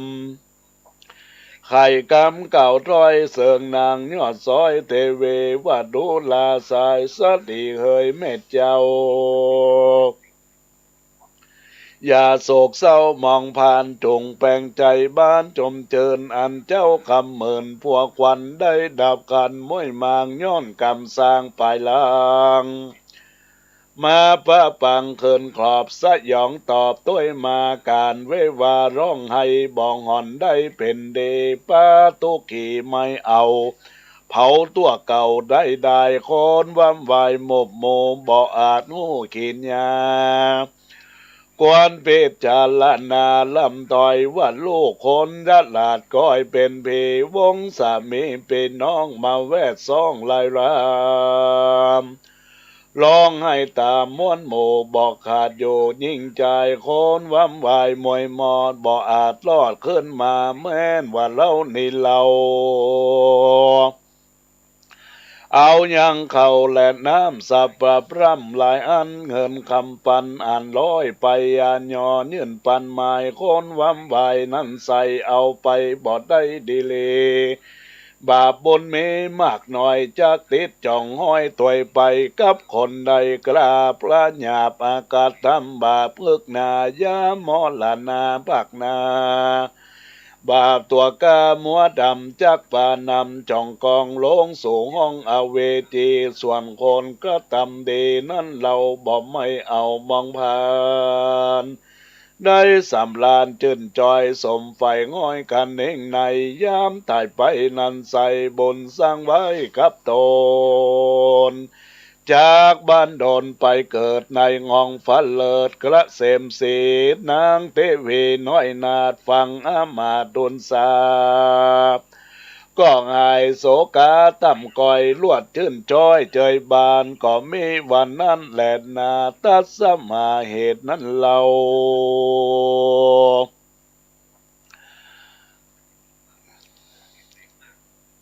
ตัสมาเหตุนั้นเราคนหนุ่มเท่าหญิงใจอันนั่งยายม้วนหมู่พร้อมนาอยู่ฟังดำเป็นดังกรรมเก่าจี้ว่าบาปกรรมนี้เป็นแก่นมีแต่แม่นเป็นไม้กับคนหญิงใจโลกไตสร้างกรรมมาไว้อาสันได้กรรมจักไปตอบสายได้หายและดีได้เคียงคีต่ำก่อยตกจ่องห้อยประมาณย้อนบาปกรรมหานแต่ก่อนมาไล่ต้อนตัวตันไปได้สู่สุขคืนวันคำเจ้า บ่โศกเศร้าเคียงเคย้อนบนเมนั่นใส่อันสร้างไว้อธิษฐานเหตุนั้นนาอย่าประมาทละเว้นขาดตั้งตานสิ่งจังขาน58มันโคตรแขวดรักษาภาวนาคำเจ้าเงอไต่เต้าไปดีได้สุขีจัดนี้การตายจากเจนี่เมืองคนใดเอาตนไปเกิดจองฟ้าเลิศเมืองสวรรค์อาถาในกันละนันใส่กันเท้าไทยวำวายคนยิ่งใจหนุ่มเทาอามาดเก้าแก่เมืองเสนาเหลืองยศอาจก็มาโอกาสปรึกษา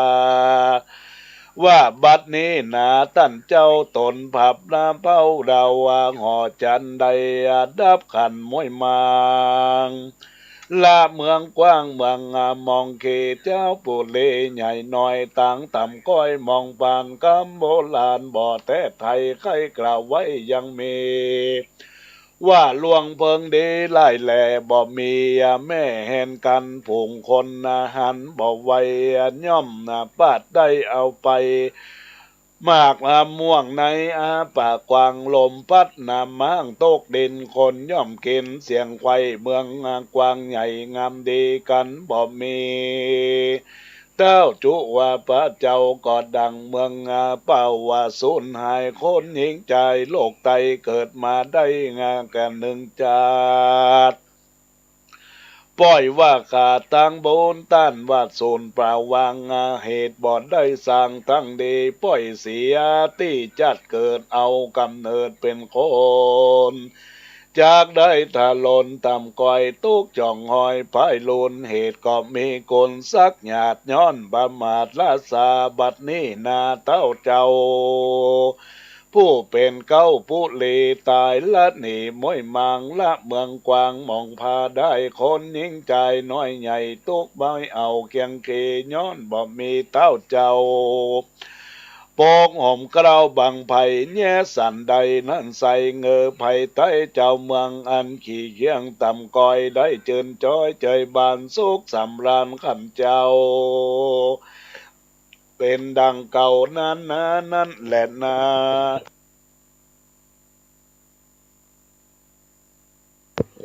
ตถาในกาละนั้นเรายังมีอามาตย์เก้าบุวาฉลาดมาโอกาสปันหมายว่าดูลาตั้นตั้งหลาย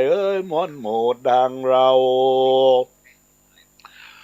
โลมานี้ว่าแต่ก่อนกี้โบราณกันตนผู้บานเจ้าจ้างใดมวยมั่งดับคันก่อปะกันตกแต่งยังเครื่องปิมแปลงใส่สลีเกอโปสละดีลดดีผ่องแปวเอามาแก้วกำมากวนอามสีเขางามสะอาดเตรียมรถลาจรไปแล้วจะไขบอกเรายังต้านเต้าอินพรหมพญาโยมยศอาจและนางน้อยนาเทวดาว่าขอได้มาเล่งพอยังผู้เป็นนอทะลงยานขอบันดาลส่งโยลดลาดกูผู้เลไปหาผู้มีพัญญามีบุญญามากเต่ากวนเป็นเจ้าเสวยเมืองใดลุ่งเรืองไปนาเงือไฟฟ้าใจบานกันปุริโหลิตาจารย์ผู้เฒ่าใครบอกเราสุดฝ่ายเสนานายมอนหมู่อามาตย์กู้โยธาเจ้าปัจจาใหญ่หน่อยอันอย่าต้อยลายลามต่างกล่าวกำงามบ่จะว่าจบโบก้างหันดีก็มีหันแหลนาตถาในกาละนั้นเรา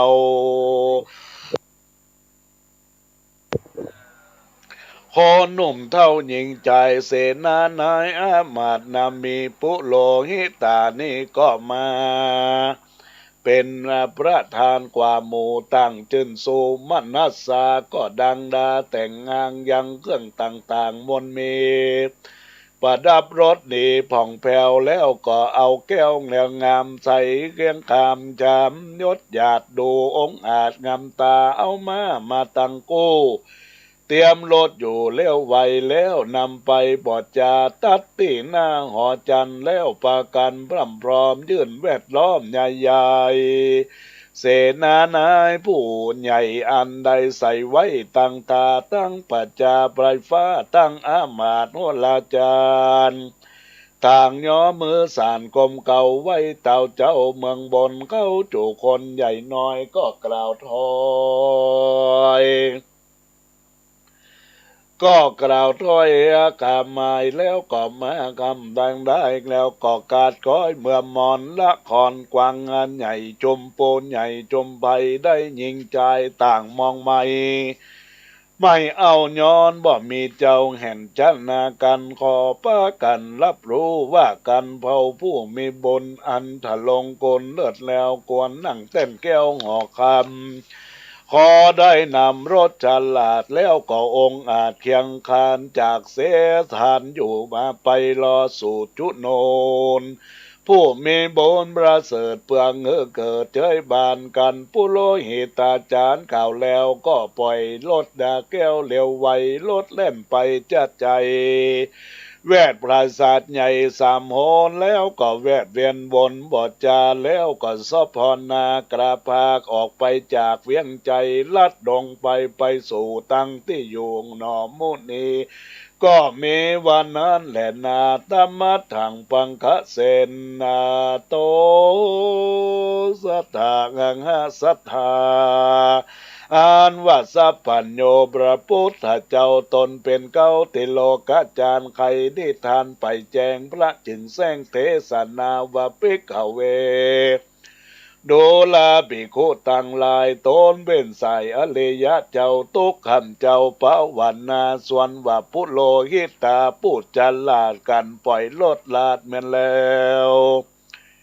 โลดผ่องแผ้ววันนะไวแวดห่อใจปราสาทบ่อใดขาดสามหนประทักศีลบนเหมือนจอดรถแล้วยอดใส่สะเลก็จากผู้เลที่อยู่บ่ายหน้าสู่นิคมมาคามโยธารามหนุ่มเทาเล่นไต่เต้าตัวไปลัดดงไปเถียนทองก็ลอดห้องศาลาที่นอพุทธย่างอยู่ละโลดดังลูกก็กำคนก็เวียนวนจะใจสามหนไข้เมันจอดก็บ่อดันสอดไปไหนและนาที่นั่นผู้โลหิตาผู้เทารีบไต่เต้าไปพันน้ำเอาขันใบใหญ่ดอกไม้ใส่ลายสีรูปเตียนดีหลายกู้เข้าไปสู่ศาลาหันนอพุทธายอดซอยผงมาม้อยลับไหลก็จะกำไปโอกาสบอกอามาตั้งหลายเสนานายผู้เก้าคนหนุ่มเท่าเจ้าเมืองอันนั้นเนืองมนหมู่ได้บรมูขีญาว่าใจนี่นาพระเสริฐลักษณะเลิศใส่สลีเราพอดีเหมือนจอต่อเต้ารอดสามหนบ่ใจคนสามารถเป็นตนมีบนญาณมากเต่ากันได้เป็นเจ้าทะรงเมืองจักหลงเลืองไหลแหล่ไปพระแผ่อาณาจุมโยตามวลหมู่จักได้อยู่เย็นใจโจมเจ้าไต่ไผ่หน่อยจักได้จืนจอยเฉยบานสุกสำลานจืนยาวพับดันดาวปาลาลอยเตะวัดดาน้องนาวมาเป็นเต้าเมืองเรากันจักเอาใจนี้ไปสู่ที่ผู้เลจงตีปาดกองแล้วโห่ร้องเนื่องนั้นหนอจอมทำที่ไวลูกขิงได้ปิกฟื้นรีบลูกขึ้นเจนจากันปุโลหิตาเก่าแล้วอามาดแก้วเตรียมใจเสนาในหน่อยใหญ่พับเสียงไข้เจ้าเมืองต่างนั่นเนืองโหล้องหมู่ปัดก้องดนตรีต่างมาโหเลนละนาตั้งเปียผาดลายอันก็ปากันตั้งหมู่เนี่ยดังอยู่บัดเดียวก็มีดังประการดังกล่าวมานี่แหละนานิติตังขิญาสังวัฒนาวิเศษจางงเหตุโกนันโหละกำพางัวตองผูกที่12ก็บังโกมโสมเลสเดชศรัทธาสาธุชนพุทธบริษัททั้งหลายทุกท่านทุกคนได้น้อมรับฟังพระธรรมเทศนากำพร้าวัวตองปกที่12 ในบทที่12นี้ก็เป็นเรื่องราวของเจ้ากำพร้างัวตองที่ได้ขึ้นครองราชย์เนื่องจากว่า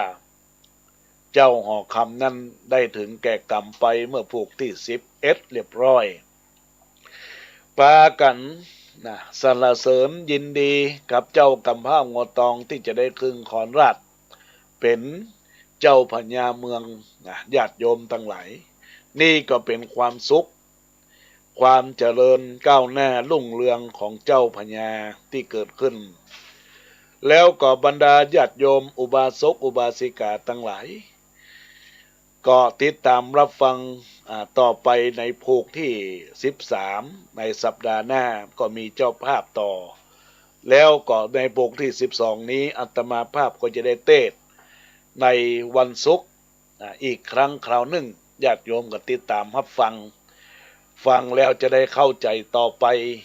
ก็จะเป็นบุญเป็นกุศลตอนนี้จะได้ขอเจริญพรกับคุณโยมแม่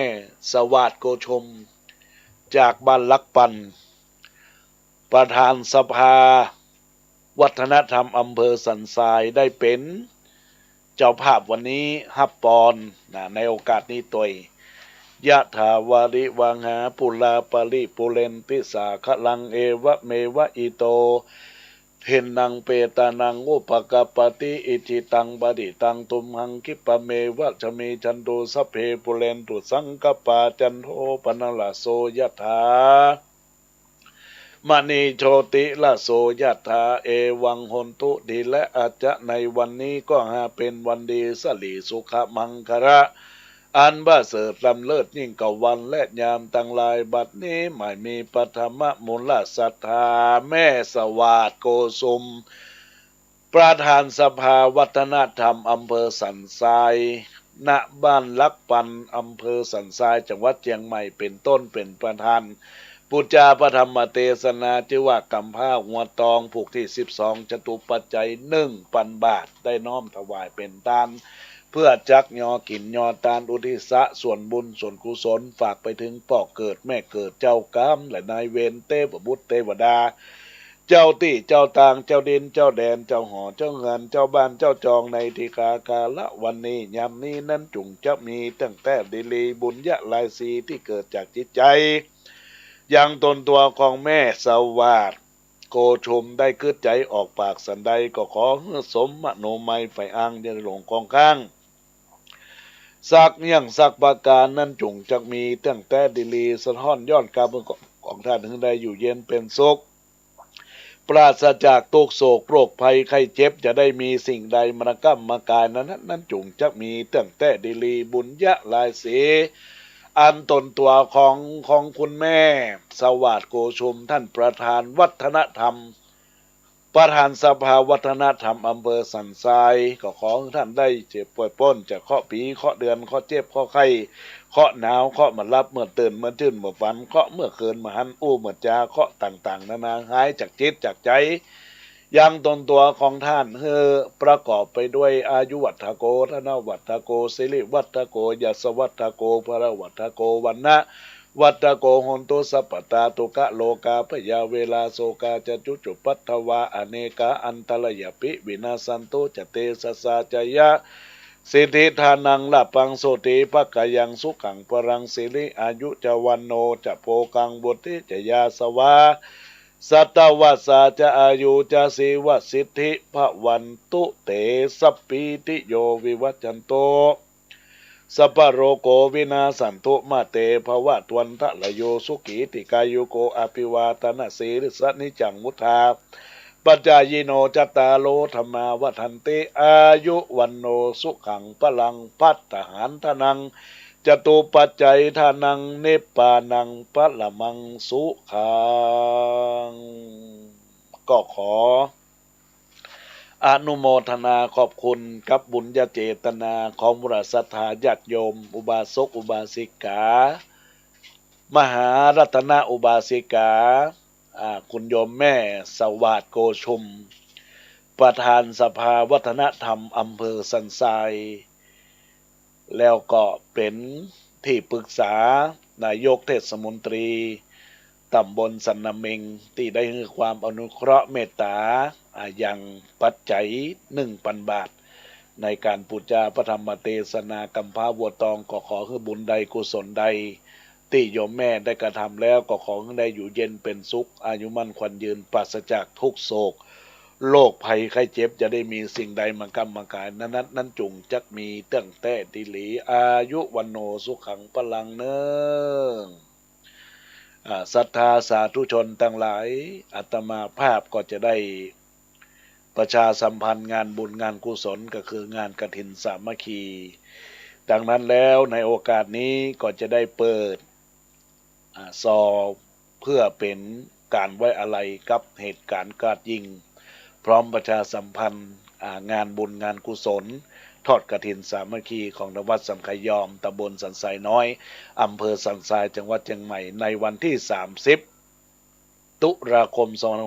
2565เพื่อสมทบทุนในการสร้างศาลาปฏิบัติธรรมศูนย์พัฒนาคุณธรรมวัดสันขยอมตำบลสันทรายน้อยอำเภอสันทรายจังหวัดเชียงใหม่ก็ขอออกจากรายการสาธุการโดยทั่วกันเนอร์ขอเจริญพร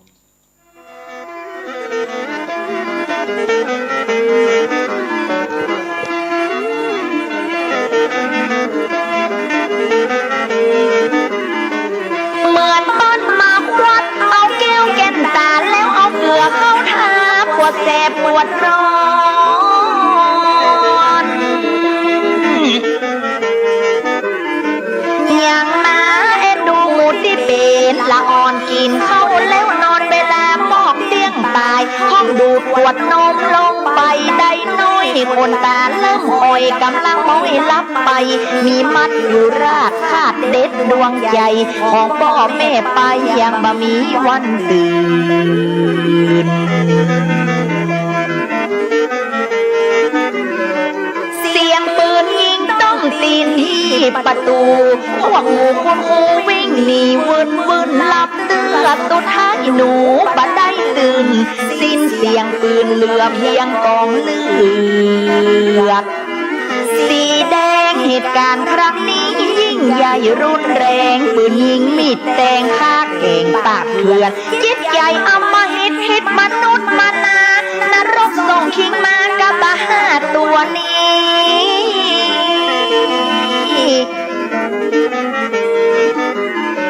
ขับรถพบปืนกาดยิงทุกตีปัญหาตัวมียังบะแก้ตีตัวข้ามูละอ่อนที่บะมีตังสู้ยังบะเอ็นดูโหนในครอบครัวลูกไผ่ก็ฮักตึงลูกเปิ้ลลูกตัวลูกควายลูกงัวลูกเป็ดลูกไก่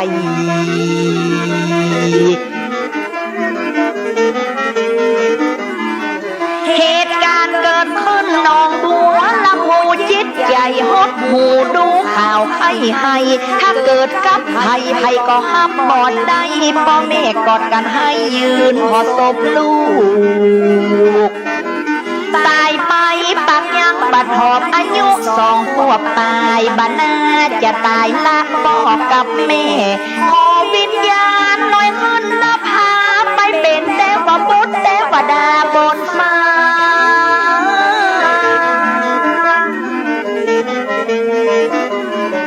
ตายละโลกนี้ไปอยู่โลกหน้าอย่าคืนน้ำตาได้ไปเกิดไปหวางขอเอากุศลผลบุญที่สร้างเป็นแสงสว่างที่จ้องมองตาพ่อแม่คู่คนได้พาธนาเกิดมาจัดหน้าได้เป็นพ่อแม่ลู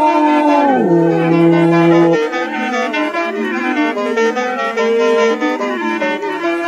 แม่หักลูกเอาไว้ในหัวใจปุ้ยหักหลานเอาไว้ในกระดูกเคยกอดเคยหวันเคยหอมเคยจูบพ่อจ่าแม่จ่าร้องเรียกติดปากแต่น้ำขอส่งนางฟ้าและเทวดาไปอยู่บนฟ้าเป็นดาวใสสว่าง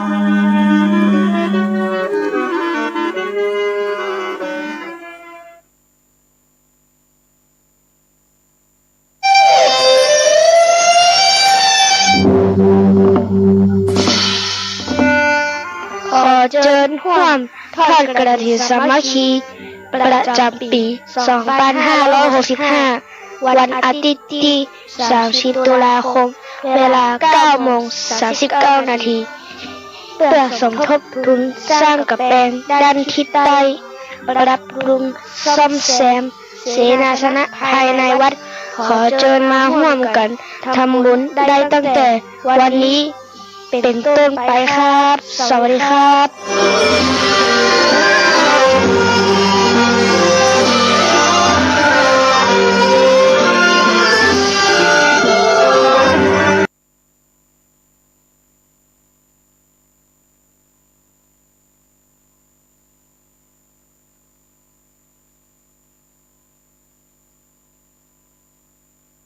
แล้วสังนามามิข้าพระเจ้าน้อมน้อมพระสงฆ์กราบหันธรรมยังพุทธัสสะภะคะวะโตอุปภาคะนะมะกะรังกะโรมาเสนะโมตัสสะภะคะวะโตขอนอบน้อมแด่พระผู้มีพระภาคเจ้าพระองค์นั้นอรหันโตซึ่งเป็นผู้ไกลจากกิเลสสัมมาสัมพุทธัสสะตรัสรู้ชอบได้ด้วยพระองค์เองนะโมตัสสะภะคะวะโตขอนอบน้อมแด่พระผู้มีพระภาคเจ้าพระองค์นั้นอรหันโตซึ่งเป็นผู้ไกลจากกิเลส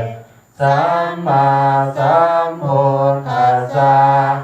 ตรัสรู้ชอบได้โดยพระองค์เอง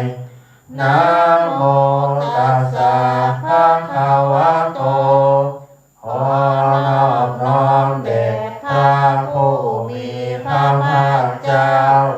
พระองค์นั้นอร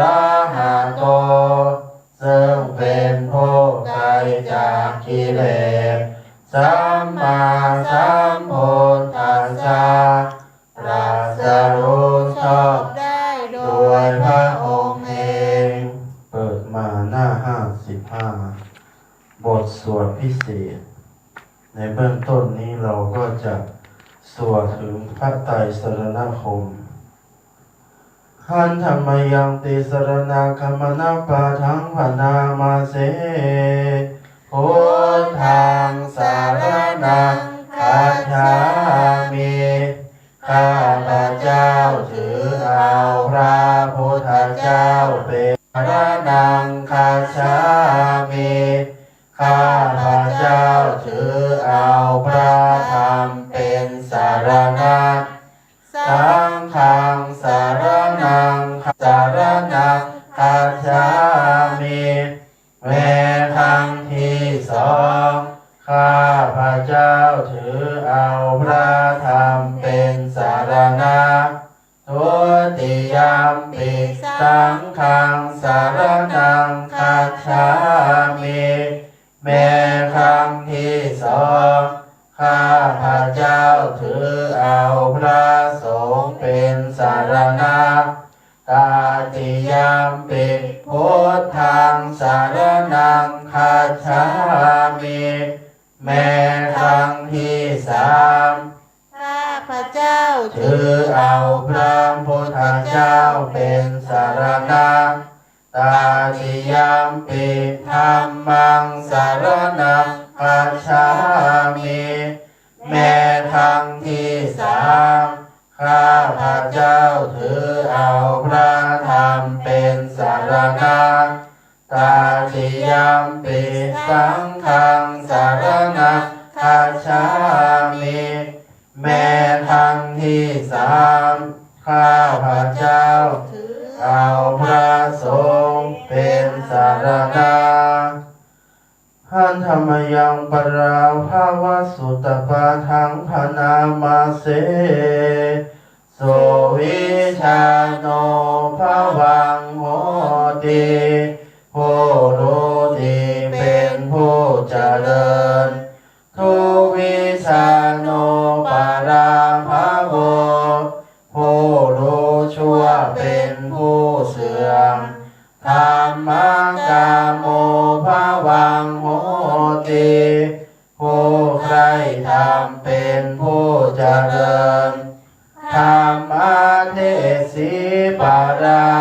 โวผู้เกลียดชังธรรมเป็นผู้เสื่อมอาสันตัสสะปิยาโหนติสันเต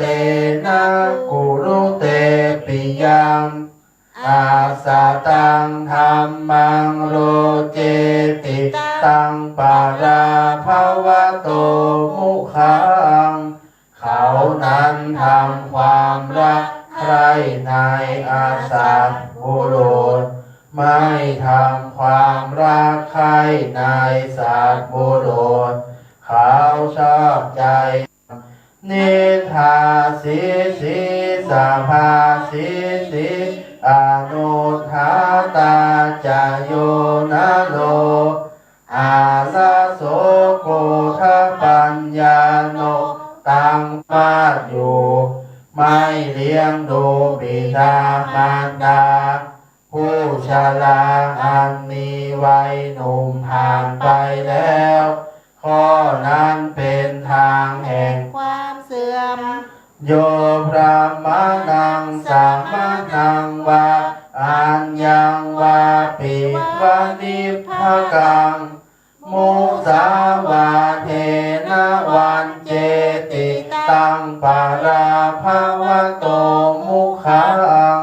ผู้ใดหลอกลวงสมณพราหมณ์หลอกแม้วันนิพกคนขอทานอื่นใดด้วยมุสาวาทข้อนั้นเป็นทางแห่งความเสื่อมปาหุตาวิโตปุริโสสะหิลัญโยสะโพชโนเอโกปุญชติสาธุนิตังปาราภวโตมุขังผู้ใดมีทรัพย์มีเงินมีของเหลือกินเหลือใช้เขาบริโภคของที่ดีๆนั้นแต่ผู้เดียวข้อนั้นเป็นทางแห่งความเสื่อมชาติตาทัตโทธานัตถาโทโคตาทาโทจังโย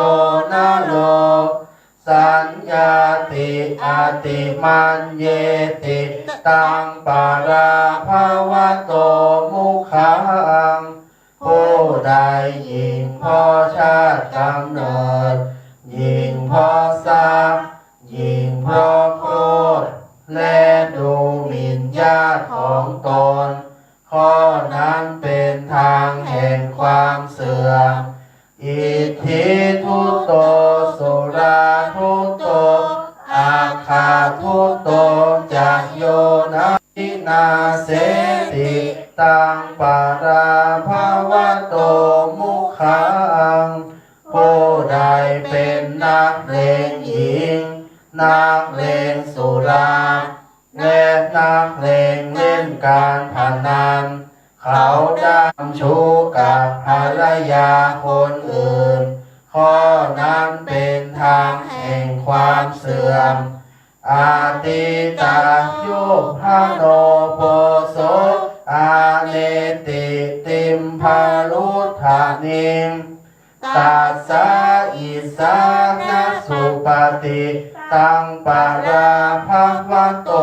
มุขังชายแก่ผู้มีวัยหนุ่มผ่านไปแล้วได้นำหญิงสาวน้อยมีฐานเท่าลูกมะพร้าวมาเป็นภรรยาเขานอนไม่หลับเพราะความหึงหวง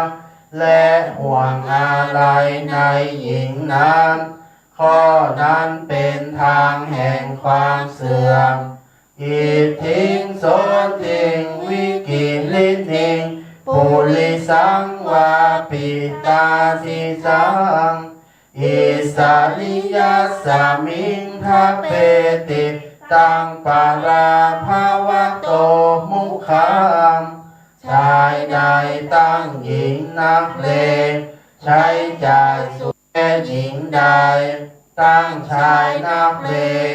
ใช้จ่ายสุรุ่ยสุร่ายมาเป็นพ่อเรือนข้อนั้นเป็นทางแห่งความเสื่อมอาปาโภโคมหาตันโหโตกังภาชเตสิวังผู้เป็นบัณฑิตสมบูรณ์ด้วยทัศนะอันประเสริฐได้เห็นเหตุแห่งความเสื่อมทั้งหลายเหล่านั้นชัดแล้วท่านย่อมเป็นสิ่งเหล่านี้เสียเมื่อเป็นเช่นนี้ท่านจึงพบและเสพแต่โลกซึ่งมีความเจริญฝ่ายเดียวอิติด้วยประการดังนี้แลหันธรรมยังโอวาทปาติโมกขคาทายโยภานามาเสสาภาปาปัสสะอาการละนังการไม่ทำบาปทั้งปวงกุศลสุปสัมปทาการยังกุศลให้ถึงพร้อมสัจจิตาปาริโยทาปนังการชำระจิตของตนให้ขาวรอบเอตังพุทธานาสาสนังทำสามอย่างนี้เป็นคำสั่งสอนของพระพุทธเจ้าติติขาขันติคือความอดกลั้นเป็นธรรมเครื่องเผากิเลสอย่างยิ่งนิพพานังปรมังวัฏันติพุทธาผู้รู้ปะคาโตการไม่พูดร้ายการไม่ทำร้ายปาติโมกเขจะสังวโรการสำรวมในปาติโมกข์มาตัญญูตาจะพัตตัสสมิงความเป็นผู้รู้ประมาณในการบริโภคปันตัญจะสายนาสนังการนอนการนั่งในที่อันสงัดอาทิจิเตจะหายโยโคความหมั่นประกอบในการทำจิตให้ยิ่งเอตังพุทธานาสาสนังทำหกอย่างนี้เป็นคำสั่งสอนของพระพุทธเจ้าทั้งหลายหันธรรมยังพระเทกรัตตาคาทายโยภานามาเสอาติตังนานวาขมายานาปฏิกังเทอานาคตังบุคคลไม่ควรตามคิดถึงสิ่งที่ล่วงทาจิตังปะหินันตังอัปปตัญจะอานาคตังสิ่งที่เป็นอดีตก็ละไปแล้วสิ่งที่เป็นอนาคตก็ยังมรณังสุเวความเพียรเป็นกิจที่ต้องทำในวันนี้ใครจะรู้ความตายแม้พรุ่งนี้นาหิโนสังขาร นเตนะมหาเสเนนะมัจจุนาเพราะการผักเพียนต่อมัจจุราชซึ่งมีเสนามากย่อมไม่มีสำหรับเราเอวังวิหาริมาตาปิอาโหรัตตามาตันทิตังตังเวภัทเทการะโตติสันโตอาจิคเตมุนีติมุนีผู้สงบย่อมกล่าวเรียกผู้มีความเพียรอยู่เช่นนั้นไม่เกียจคร้านทั้งกลางวันกลางคืนว่าผู้เป็นอยู่แม้เพียงราตรีเดียวก็น่าชมดังนี้หันทะเย ภิกขเวอามันตยามิโวดูก่อนภิกษุทั้งหลายบัดนี้เราขอเตือนท่านทั้งหลายว่าวายธรรมมาในครั้งสุดท้ายของพระตถาคตเจ้าหันธรรมยังสังเวคะอิทัชีวิตังคาถาโยพันนามาเสอัปปมายุมนุสสานังหิลายานังสุโปริโสอายุของหมู่มนุษย์นี้น้อยนาผู้ใครคุณงามความดีเพิ่มโลมินอายุที่น้อยนิดนี้จะเลยยะทิตาสีโสวะนัตถิมัจจุสานาคโยเพิ่งเรียกป่าเพิดตนให้เหมือนคนถูกไฟไหม้บนศีรษะเถิดเพราะความตายจะไม่มาถึงเรานั้นไม่มีอาจจะยันติอาโหรัตตาชีวิตังอุปารุชาติวันคืนก็ล่วงเลยไปชีวิตก็ใกล้สู่ความตายอายุขิยติมัจจานังกุณนาทีนังวาเหมือนน้ำในแม่น้ำน้อยไหลบ่อยๆย่อมหมดสิ้นไปนาเหวติขังนาสีนังนาสยานังนาปาทะคุงด้วยประการชนี้แลสวดคาถาเงินล้านสัก9 จบ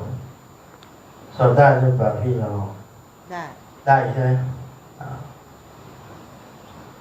สัมปจิชาวิราหาสาวิราอิทิโยโพธาสามานิมามาโพธาสาสวาโห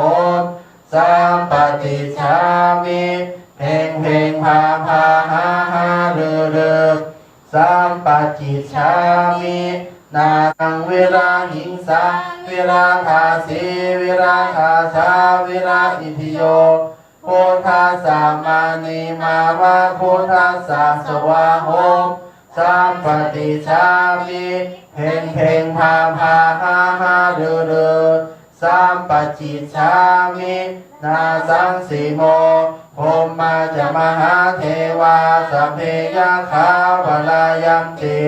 พรหมาจะมหาเทวาอภินาภาภวันตุเมมหาปุญโญมหาลาโภภวันตุเมวิราหิงสาวิราธาสิวิราธาสาวิราอิทิโย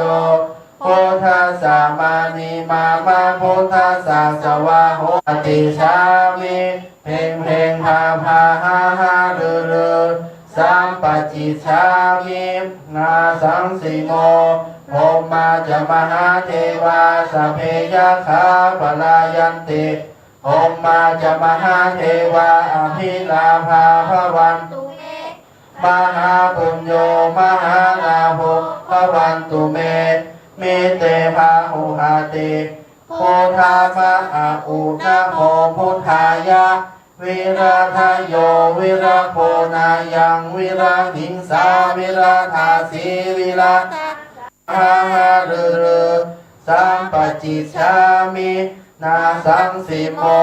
พรหมาจะมหาเทวาสัพเพยะขาปลายันติ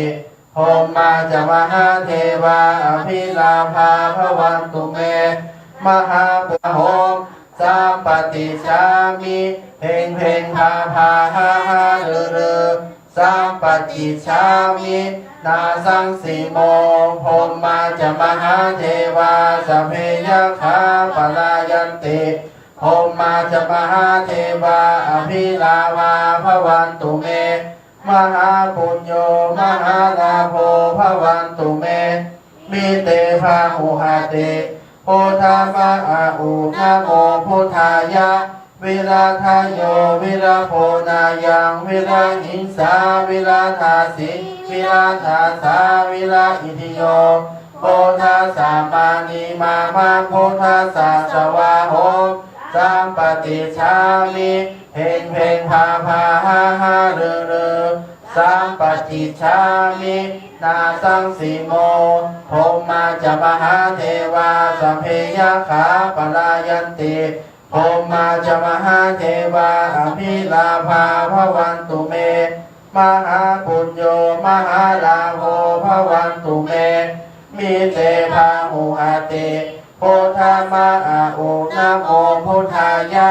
วิราทายโยวิราโพนายังวิราหิงสาวิราทาทาสาวิราอิทิโยโพธาสามานีมามาโพธาสาสวาโหสัมปติชามิเพ่งเพ่งพาพาหาหาเรือเรือสัมปติชามินาสังสีโมพมมาจะมหาเทวาสเพยขาปลายันติโพมาจะมหาเทวาอภิลาภาภวันตุเมมหาปุญโญมหาลาโภภวันตุเมมิเตภามุหาติ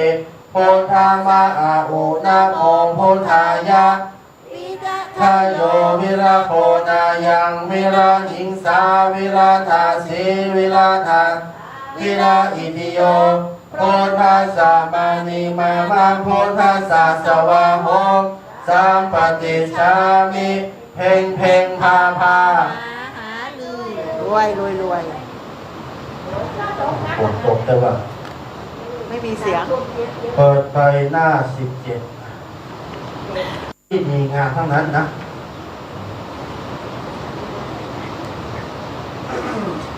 สวัสดีค่ะเจ๊สีท่านธรรมยังปัทนาปัทธตาเลนาวะบุญใดที่ข้าพระเจ้าได้ทำในบัดนี้เพราะบุญนั้นและการอุทิศแผ่ส่วนบุญนั้นขอให้ข้าพระเจ้า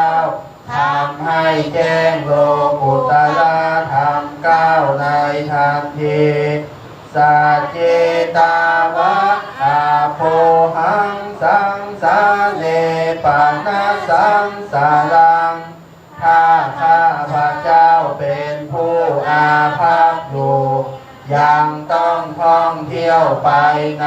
วัฏสงสารนิยโตโพธิสัตโตวัสสะพุทเทนะวิยากาโตนาทาลาสปิอาภาภาฐานานิปาปุเนยยะหังขอให้ข้าพระเจ้าเป็นเหมือนโพธิสัตว์ผู้เที่ยงแท้ได้รับพยากรณ์แต่พระพุทธเจ้าแล้ว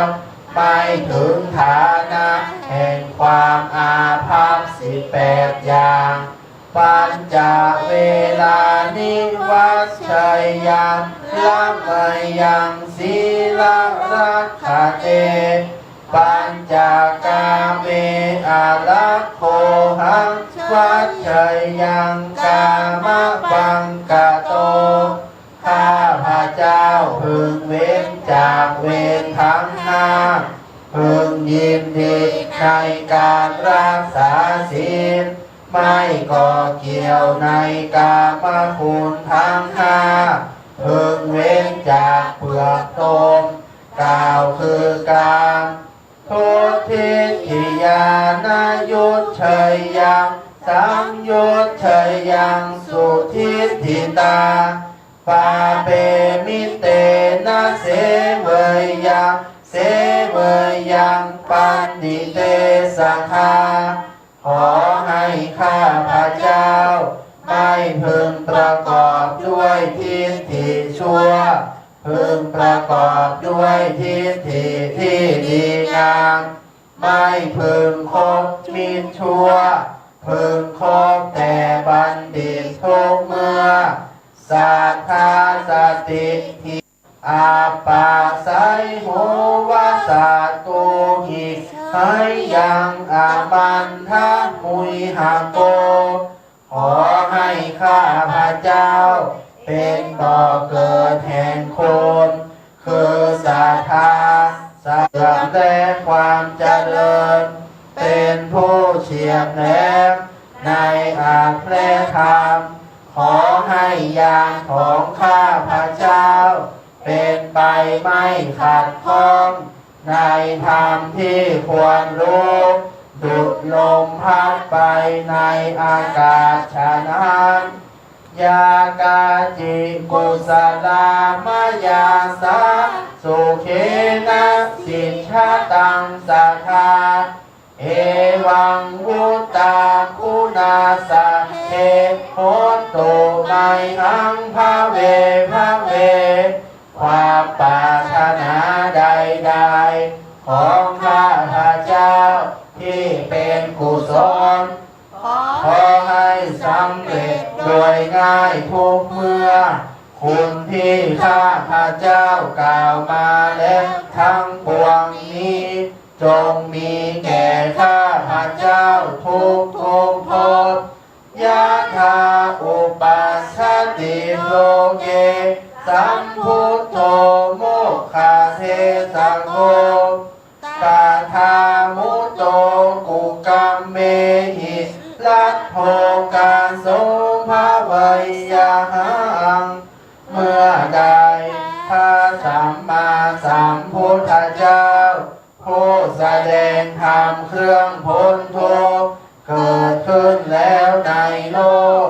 เมื่อนั้นขอให้ข้าพระเจ้าพ้นจากกรรมอันชั่วช้าทั้งหลายเป็นผู้ได้โอกาสแห่งการบรรลุธรรมมนุสส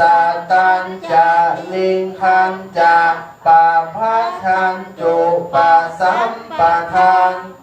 ลาภิตาวาเปสโลสีสีทาเรยังสัตถุสาสนังขอให้ข้าพระเจ้า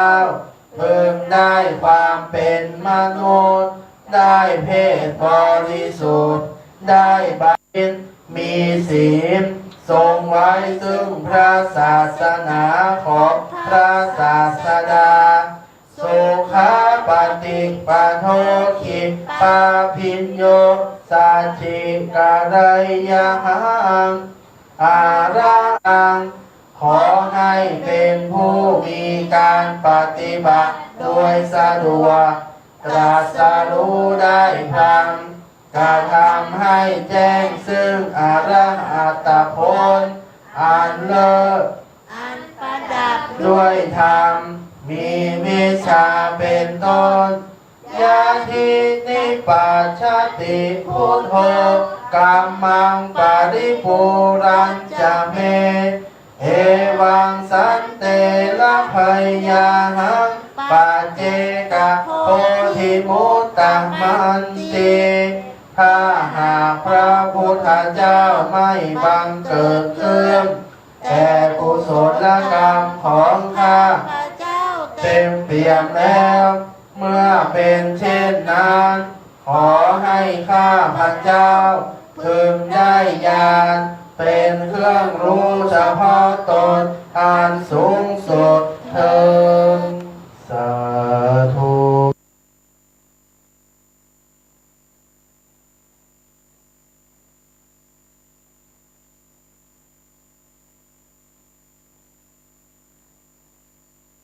ถินสามัคคีสมทบทุนบูรณะปฏิสังขรณ์สาราเนกประสงค์เพื่อการบุญการกุศลงานมงคลและอวมงคลของวัดโป่งน้อยตำบลสุเทพอำเภอเมืองจังหวัดเชียงใหม่ทอดกฐินวันเสาร์ที่15ตุลาคมพุทธศักราช2565โดยวันที่14ตุลาคมสมโภชองค์กฐินณวัดโป่งน้อยพิธีทอดกฐินวันเสาร์ที่15ตุลาคมช่วงเช้า 9 นาฬิกาเป็นต้นไปก็มีคุณเบญจวรรณแสงคำป้าแอ้วเป็นประธานทอดกฐินพร้อมคณะกรรมการทำบุญทอดกฐิน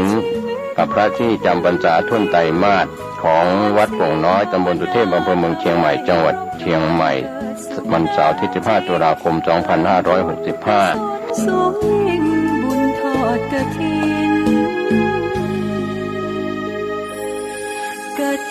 นนาถาวัดดอนจันทร์อำเภอเมืองจังหวัดเชียงใหม่ขอเชิญร่วมงานพิธีเทวาภิเษกวันปิยมหาราชรัชกาลที่5ระหว่างวันที่ 21 ถึง 23 ตุลาคม 2565 ขอเชิญผู้มีจิตศรัทธาร่วมบริจาคดอกกุหลาบสีแดงขาวชมพูเพื่อจัดถวายที่วิหารร5และวันที่ 23 ตุลาคม 2565 ขอเชิญร่วมพิธีทำบุญตักบาตรสืบชะตาพิธีพุทธาภิเษกตะกรุดดินเผาปีที่ 3 ตั้งแต่เวลา 7:30 น.เป็นต้นไปติดต่อถวายโรงทานณวัดดอนจันทร์อำเภอเมืองจังหวัดเชียงใหม่โทร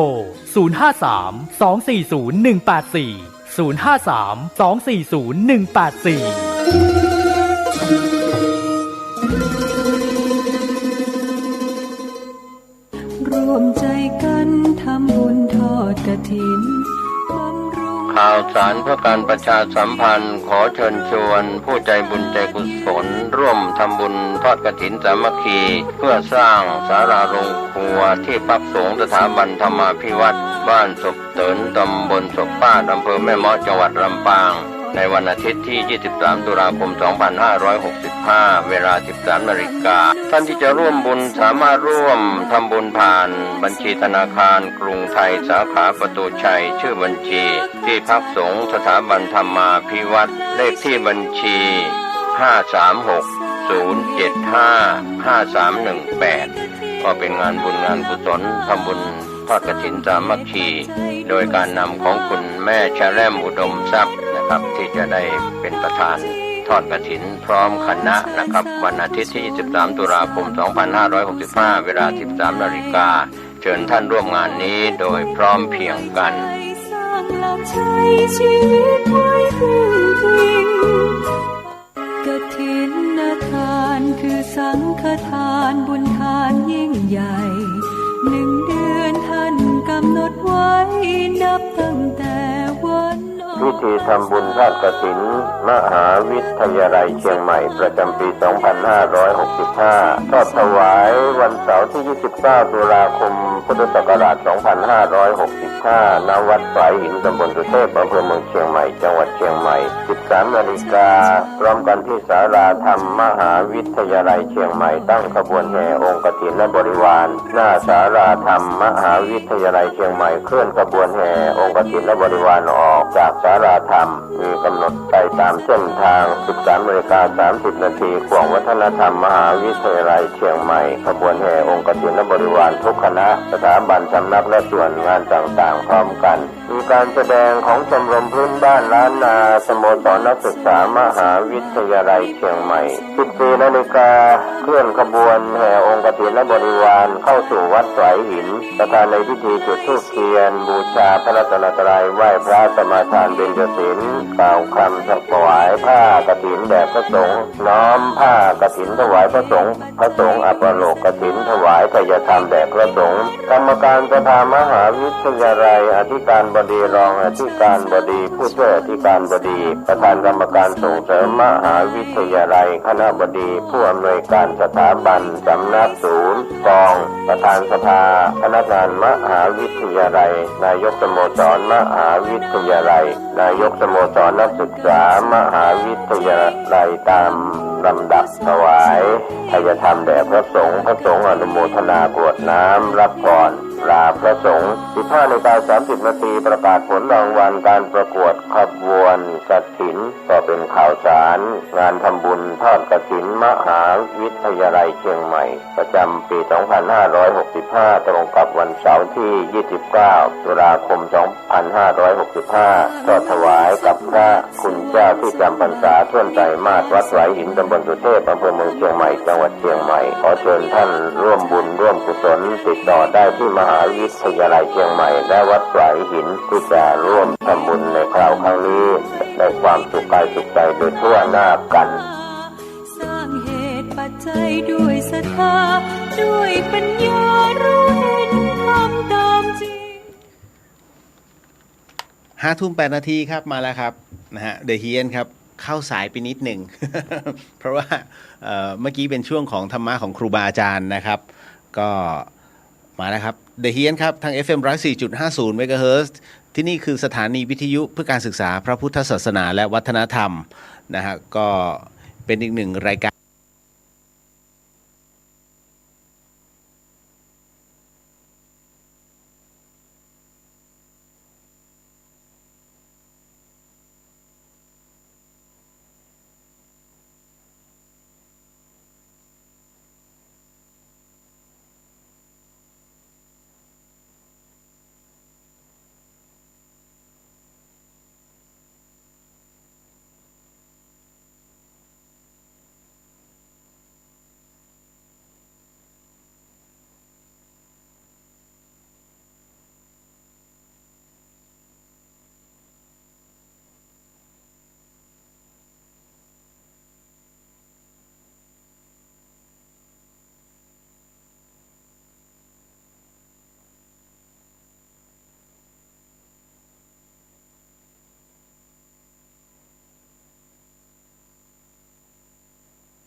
จุดไว้หน้ารูปในโลกหลานน้อยมาทวงว่าเป็นยังน จึงร้องไห้เช็ดน้ำตาบ่ทันจักสิบอกหลานว่าจังใดตั้งแต่ในหลวงจากไปหัวใจก็จุกน้ำตาชาตินี้เกิดมาก็ท่องคำว่าทรงพระเจริญแม่พ่อพาเอิญพระเจ้าอยู่หัวกราบไหว้เด้อลาคนไทยทั้งแผ่นดินนี้บารมีในหลวงรักษากอดหลานเบื้องรูปทางฟ้าบ่รู้น้ำตาเพ้อตอนนั้นสิบอกรักจังไรบอกรักอย่างไรให้พ่อได้ยินเสียงร้องไห้ของคนบนดิน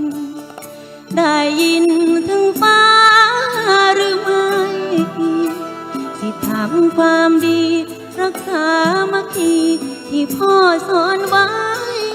เป็นวิธีบอกรักส่งไปถวายบุญพ่อบนสวรรค์เล่าสู่หลานฟังบอกรักดังๆด้วยการทำดีรักพ่อแบบนี้ช่วยดึงใจพาไทยข้ามผ่านที่ในหลวงท่านทรงห่วงใยคืออยากให้คนไทยรักกันหากเรารักพระองค์ท่านก็ต้องช่วยกันตามรอยความดี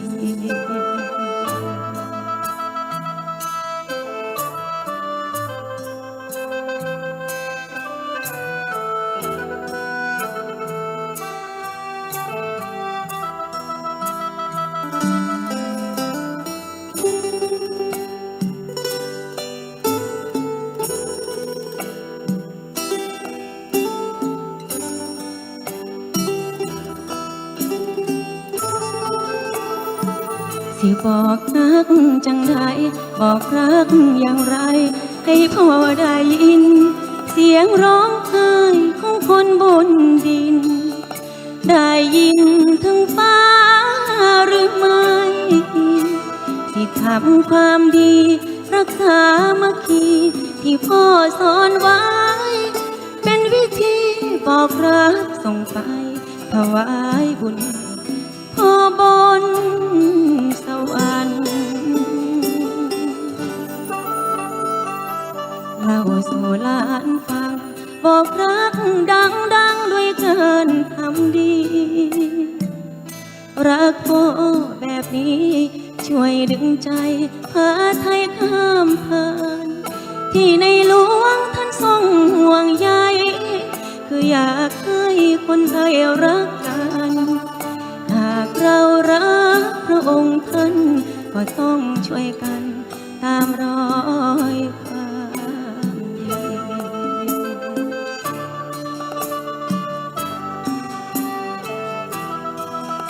หากเรารักพระองค์ท่านก็ต้องช่วยกันรักษามัคคี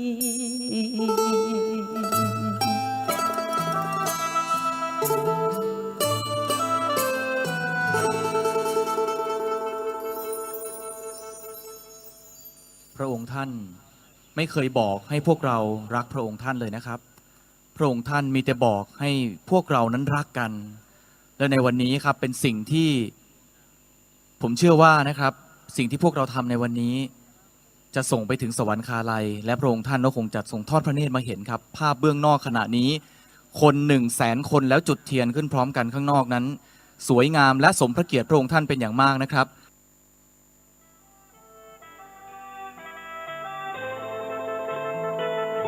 นั่งเบิ่งเทียนชัยที่จุดไว้หน้ารูปในหลวงหลานน้อยมาทวงว่าเป็นอย่างน้ำจึงร้องไห้เช็ดน้ำตาบ่ทันจักสิบอกหลานว่าจังใดตั้งแต่ จากไปหัวใจก็จุกน้ำตาชาตินี้เกิดมาก็ท่องคำว่าทรงพระเจริญแม่พ่อพาเอิญพระเจ้าอยู่หัวกราบไหว้เด้อลาคนไทยทั้งแผ่นดินนี้บารมีในหลวงรักษากอดหลานเบิ่งรูปข้างฟ้าบ่ฮู้น้ำตาเพ้อมาตอนไหนสิบอกฮักจังใดบอกรักอย่างไรให้พ่อได้ยินเสียงร้องไห้ของคนบนดินได้ยินถึงฟ้าหรือไม่ได้ทำความดีรักษามัคคีที่พ่อสอนไว้เป็นวิธีบอกรักส่งไปถวายบุญให้พ่อบนสวรรค์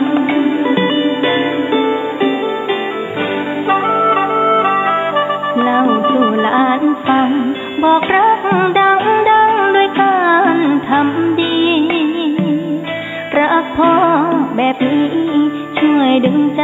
พาไทยข้ามผ่านที่ในหลวงท่านทรงห่วงใยคืออยากให้คนไทยรักกันหากเรารักพระองค์ท่านก็ต้องช่วยกันตามรอยความดี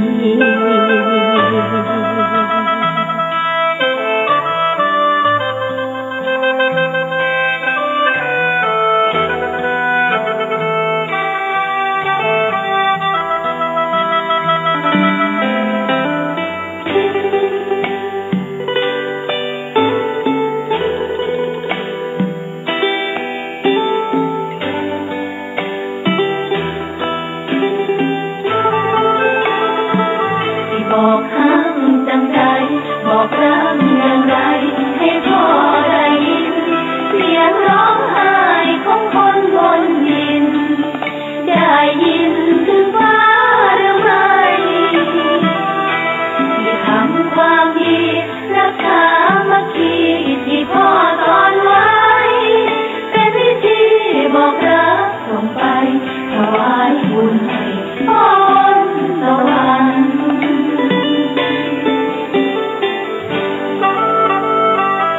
เล่าสู่หลานฟังบอกรักดังด้วยการทำดีรักพ่อแบบนี้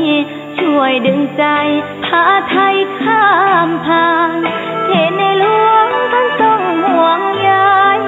คืออยากให้คนไทยรักกันหากเรารักพระองค์ท่าน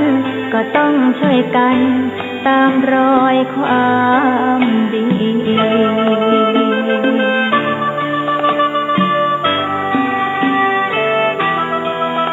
หากเรารักพระองค์ท่านก็ต้องช่วยกันรักษามัคคี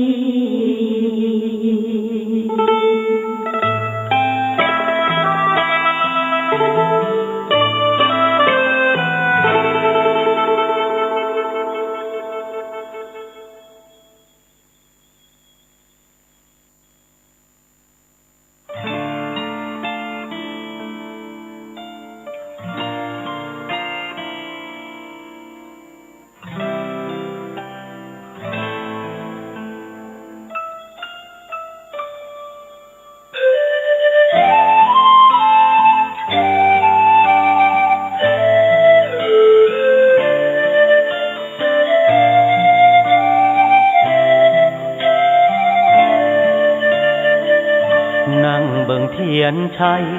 ที่จุดไว้หน้ารูปในหลวงหลานน้อยมาทวงว่าเป็นอย่างน่าจึงร้องไห้เช็ดน้ำตาบ่ทัน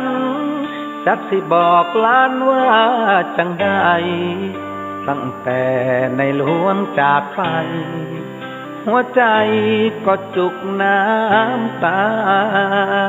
เ ชาตินี้เกิดมาก็ท่องคำว่าทรงพระเจริญแม่พ่อ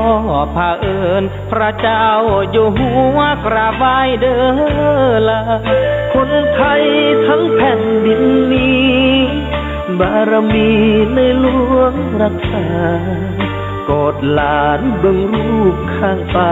บ่หูน้ำตาเดินมาตอนไหน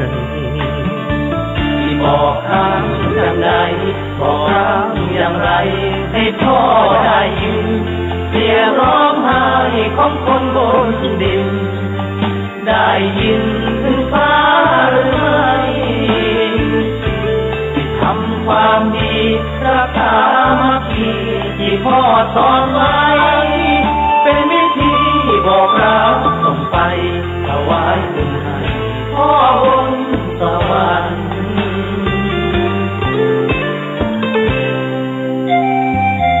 เล่าสู่หลานฟังบอกรักดังๆด้วยการทำดีรักพ่อแบบนี้ช่วยดึงใจพาไทยข้ามผ่านที่ในหลวงท่านทรงห่วงใยคืออยากให้คนไทยรักกันหากเรารักพระองค์ท่านก็ต้องช่วยกันตามรอยควา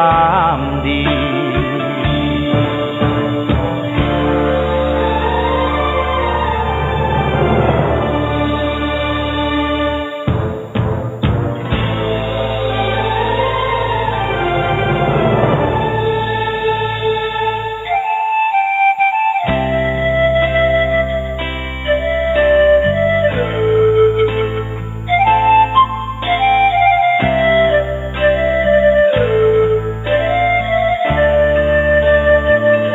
บอกคำอย่างไรให้พ่อได้ยินเสียงร้องไห้ของคนบนดินได้ยินถึงฟ้าหรือไม่ที่ทำความดีรักษามัคคีที่พ่อสอนไว้เป็นวิธีบอกเราส่งไปถวายบุญให้พ่อบนสวรรค์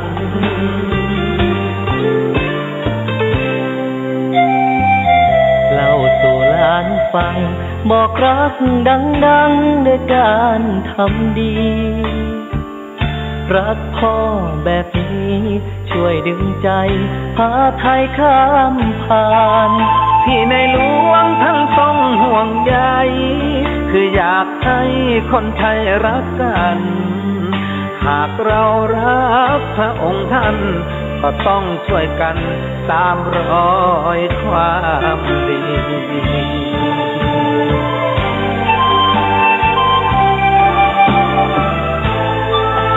หากเรารักพระองค์ท่านก็ต้องช่วยกันรักษามัคคี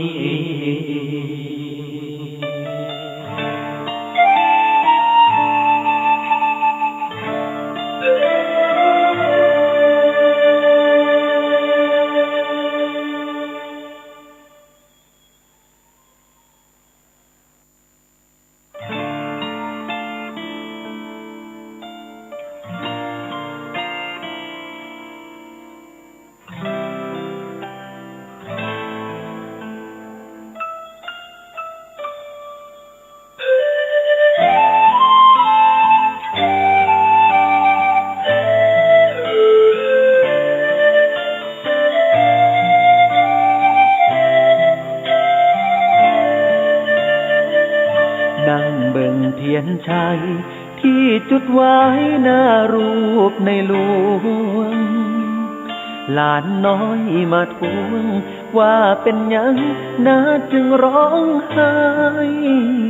เช็ดน้ำตาบอดทันจักสิบอกหลานว่าจังใด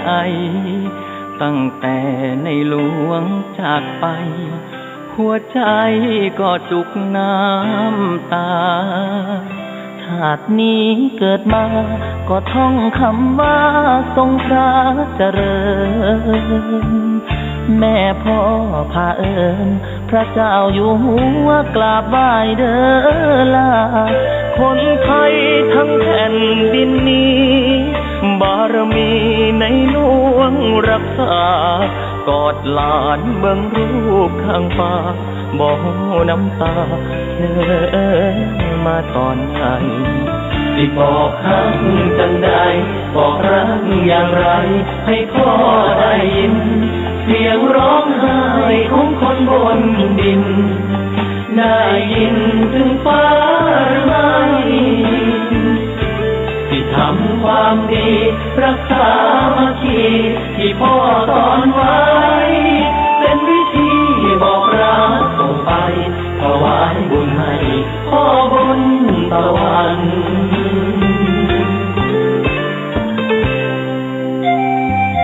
เล่าสู่หลานฟังบอกรักดังๆด้วยการทำดีรักพ่อแบบนี้ช่วยดึงใจพาไทยข้ามผ่านที่ในหลวงท่านทรงห่วงใยคืออยากให้คนไทยรักกัน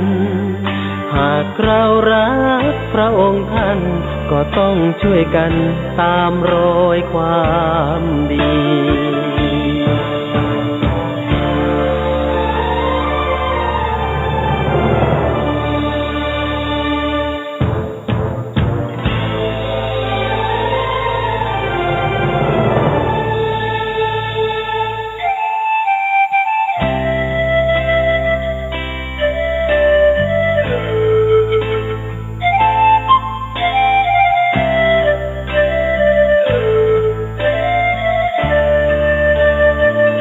บอกฮักจังใด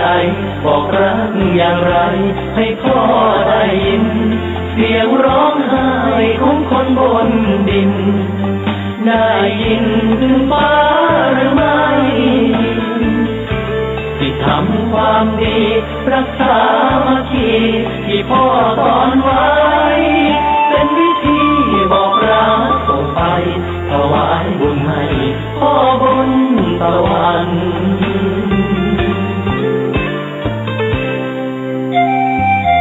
เล่าสู่หลานฟังบอกรักดังๆด้วยการทำดีรักพ่อแบบนี้ช่วยดึงใจพาไทยข้ามผ่านที่ในหลวงท่านทรงห่วงใยคืออยากให้คนไทยรักกันหากเรารักพระองค์ท่านก็ต้องช่วยกันตามรอยความดี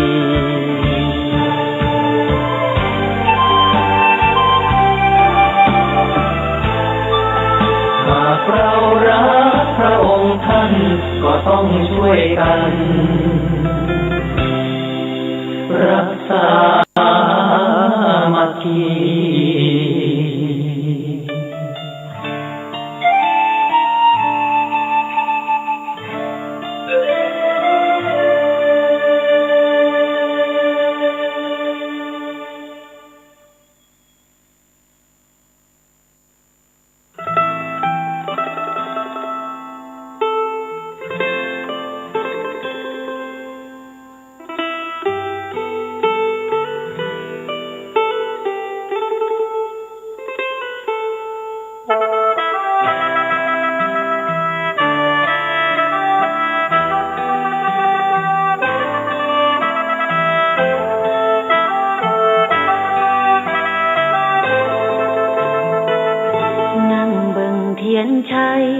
ที่จุดไว้เนื้อรูปในหลวงหลานน้อยมาทวงว่าเป็นยังนะจึงร้องไห้เช็ดน้ำตาบ่ทันจักสิบอกหลานว่าจังใดตั้งแต่ในหลวงจากไปหัวใจก็จุกน้ำตาชาตินี้เกิดมาก็ท่องคำว่าทรงพระเจริญแม่พ่อพาเอิญพระเจ้าอยู่หัวกราบไหว้เดินลาคนไทยทั้งแผ่นดินนี้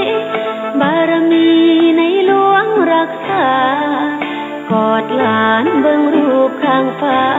บ่ฮู้น้ำตาเพลอเมื่อตอนไหนที่บอกฮักจังใดบอกรักอย่างไรให้บ่ได้ยินเสียงร้องไห้ของคนบนดินได้ยินถึงฟ้าหรือไม่ที่ทำความดีรักษามัคคีที่พ่อสอนไว้เป็นพิธีบอกรักส่งไป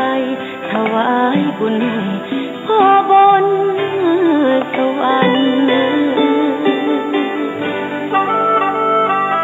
เล่าสู่หลานฟังบอกรักดังๆด้วยการทำดีรักพ่อแบบนี้ช่วยดึงใจพาไทยข้ามผ่านที่ในหลวงท่านทรงห่วงใยคืออยากให้คนไทยรักกันหากเรารักพระองค์ท่านก็ต้องช่วยกันตามรอยความดี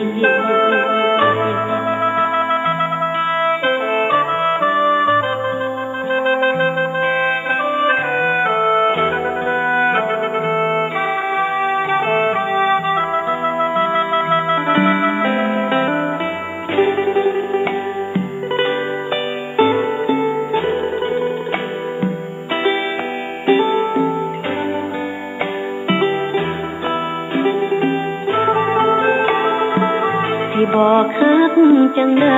บอกรักอย่างไรให้พ่อได้ยินเสียงร้องไห้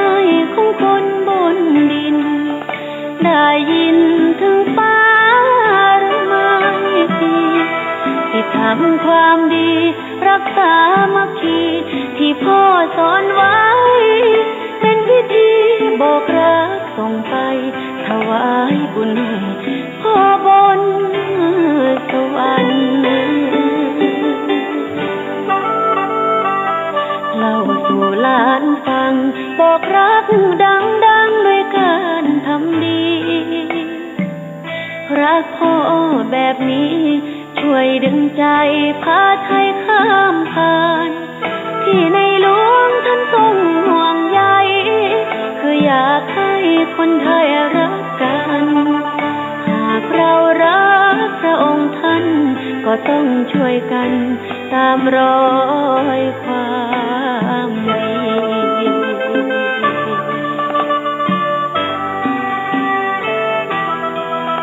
หากเรารักพระองค์ท่านก็ต้องช่วยกันรักษามัคคี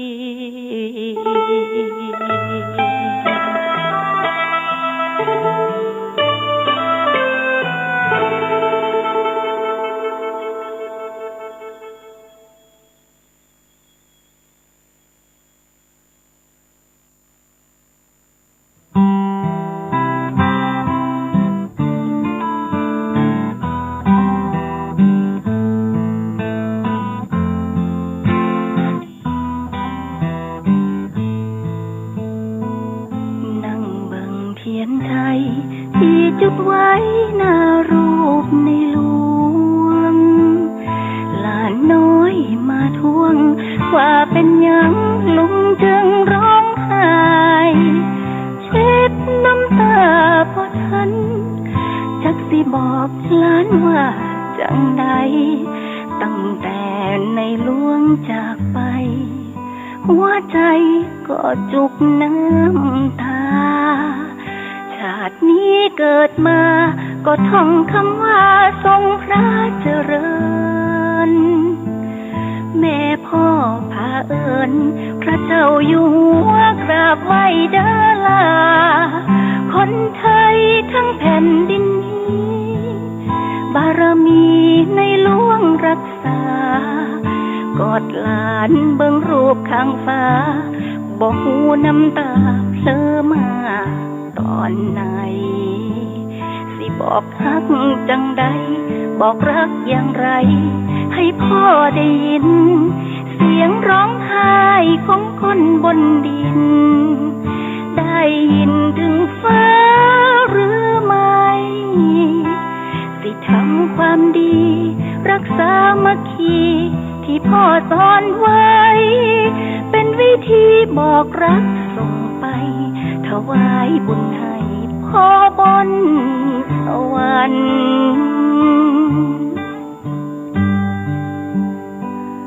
เล่าสู่หลานฟังบอกรักดังๆด้วยการทำดีรักพ่อแบบนี้ช่วยดึงใจพาไทยข้ามผ่านที่ในหลวงท่านทรงห่วงใยคืออยากให้คนไทยรักกันหากเรารักพระองค์ท่านก็ต้องช่วยกันตามรอยความดี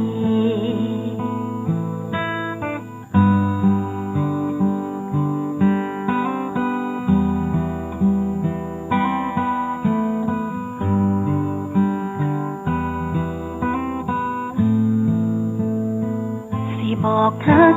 จังใดบอกรักอย่างไรให้พ่อได้ยินเสียงร้องไห้ของคนบนดินได้ยินถึงฟ้าหรือไม่สิทำความดีรักษามัคคีที่พ่อสอนไว้เป็นวิธีบอกรักส่งไปถวายบุญให้พ่อบน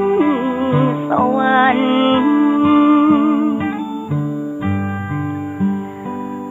เล่าสู่หลานฟังบอกรักดังๆด้วยการทำดีรักพ่อแบบนี้ช่วยดึงใจ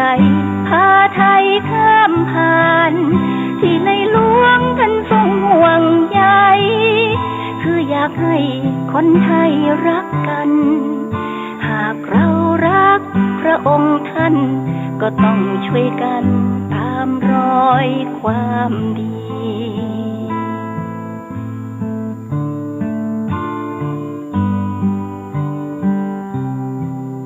หากเรารักพระองค์ท่านก็ต้องช่วยกันรักษา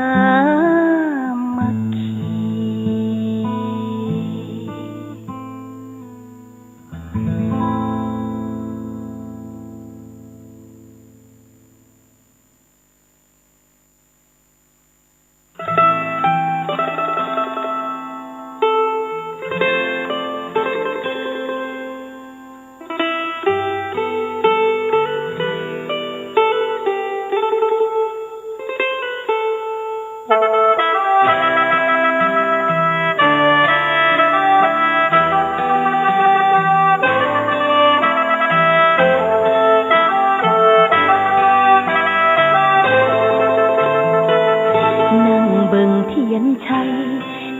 จุดไว้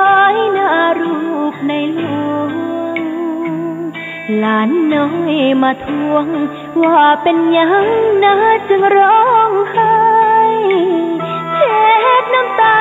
บ่ทันจักสิบอกหลานว่าจังไดตั้งแต่ในหลวงจากไปหัวใจ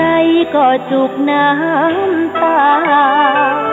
ชาตินี้เกิดมาก็ท่องคำว่าทรงพระเจริญแม่พ่อพาเอิญพระเจ้าอยู่หัวกราบไหว้เด้อลาคนไทยทั้งแผ่นดินนี้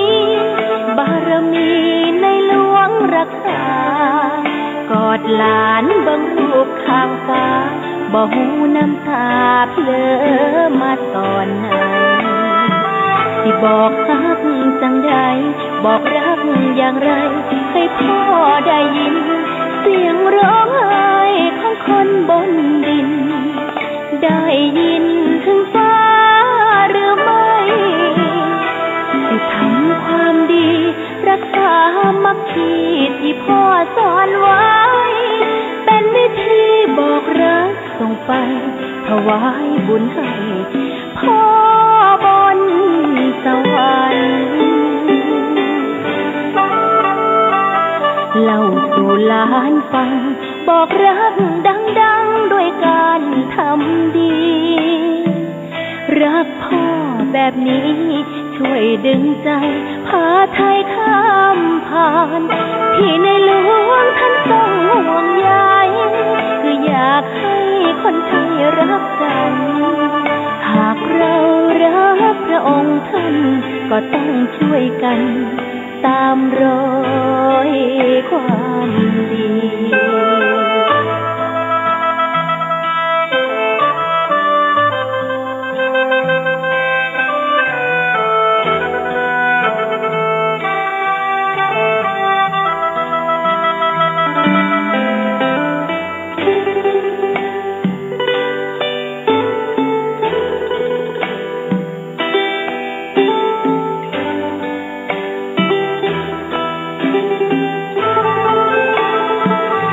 บอกฮักจังใด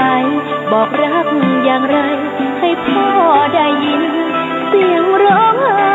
ของคนบนดินได้ยินถึงฟ้าหรือไม่ที่ทำความดีรักษามัคคีที่พ่อสอนไว้เป็นวิธีบอกรักส่งไปถวายบุญให้พ่อบนสวรรค์เล่าสู่หลานฟังบอกรักดังๆด้วยการทำดีรักพ่อแบบนี้ช่วยดึงใจพาไทยข้ามผ่านที่ในหลวงท่านทรงห่วงใยคืออยากให้คนไทยรักกันหากเรารักพระองค์ท่านก็ต้องช่วยกันตามรอยความดี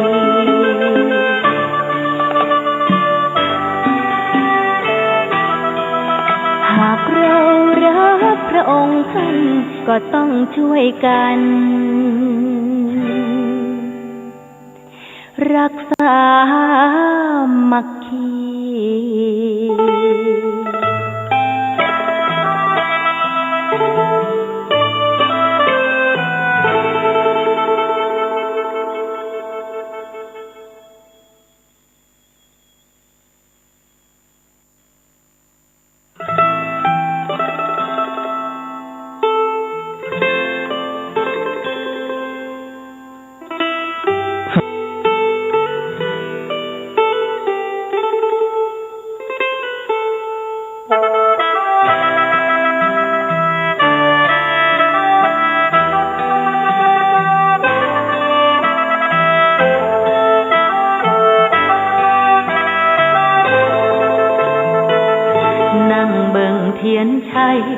ที่จุดไว้หน้ารูปในหลวงหลานน้อยมาทวงว่าเป็นยังนะจึงร้องไห้เช็ดน้ำตาบ่ทันจักสิบอกหลานว่าจังได้ตั้งแต่ในหลวงจากไปหัวใจก็จุกน้ำตาชาตินี้เกิดมาก็ท่องคำว่าทรงพระเจริญแม่พ่อพาเอิญพระเจ้าอยู่หัวกราบไหว้เด้อลาคนไทยทั้งแผ่นดินนี้บารมีในหลวงรักษากอดหลานเบิ่งรูปข้างฟ้าบ่ฮู้น้ำตาเพลอมาตอนไหนสิบอกฮักจังใดบอกรักอย่างไรให้พ่อได้ยินเสียงร้องไห้ของคนบนดินได้ยินถึงฟ้าหรือไม่ที่ทำความดีรักษามัคคีที่พ่อสอนไว้เป็นวิธีบอกรักส่งไปถวายบุญให้พ่อบนสวรรค์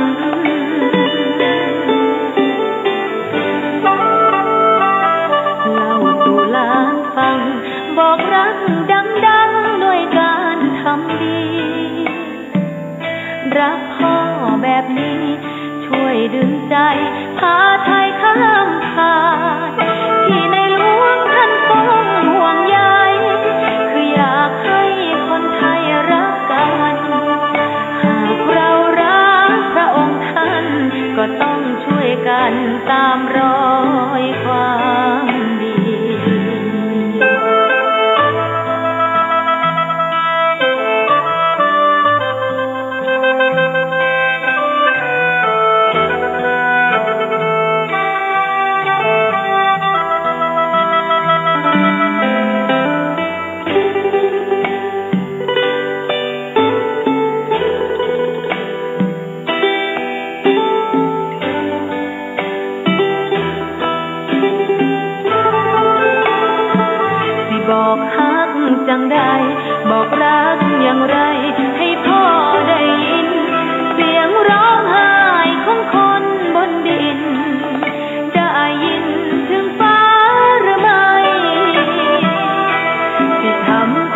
แบบนี้ช่วยดึงใจพาไทยข้ามผ่านที่ในหลวงท่านทรงห่วงใยคืออยากให้คนไทยรักกันหากเรารักพระองค์ท่านก็ต้องช่วยกันตามรอยความดี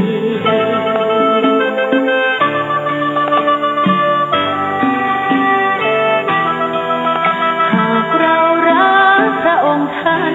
ก็ต้องช่วยกันรักษามัคคี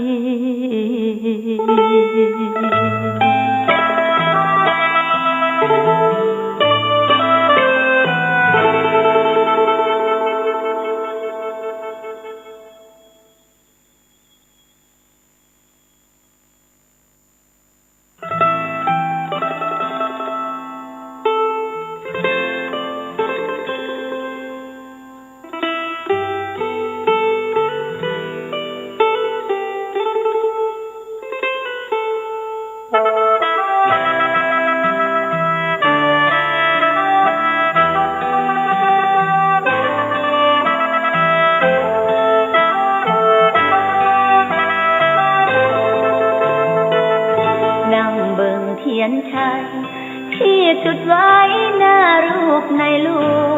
วงหลานน้อยมาทวง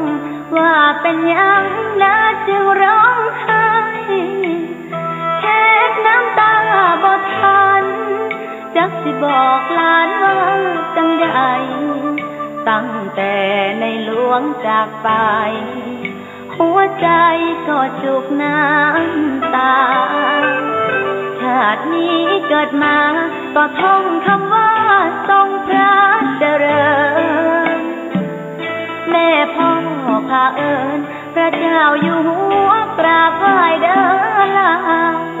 คนไทยทั้งแผ่นดินนี้บารมีในหลวงรักษากอดหลานเบิ่งรูปทางฟ้าบ่ฮู้น้ำตาเพลินมาตอนไหนสิบอกรักจังใดบอกรักอย่างไรให้พ่อได้ยินเสียงร้องไห้ของคนบนดินได้ยินถึงฟ้าหรือไม่ที่ทำความดีรักษามัคคีที่พ่อสอนไว้เป็นวิธีบอกรักส่งไปถวายบุญให้พ่อบนสวรรค์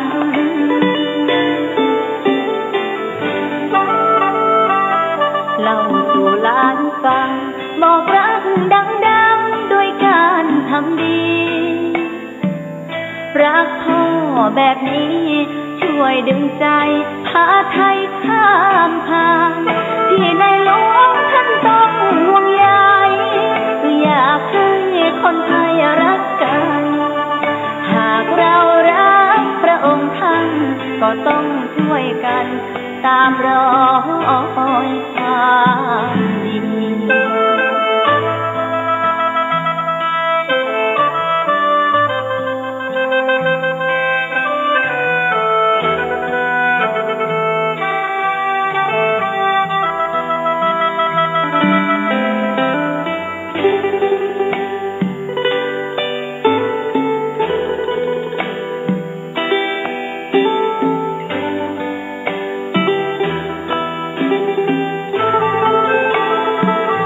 บอกรักจังใดบอกรักอย่างไรให้พ่อได้ยินเสียงร้องไห้ของคนบนดิน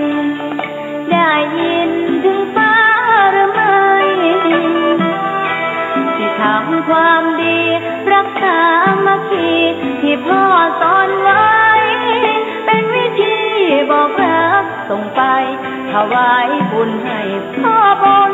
สวรรค์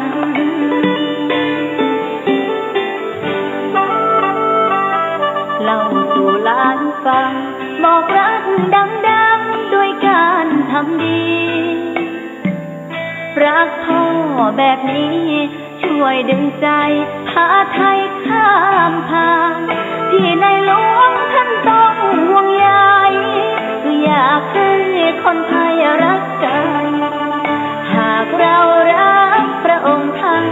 ก็ต้องช่วยกันตามรอยความดี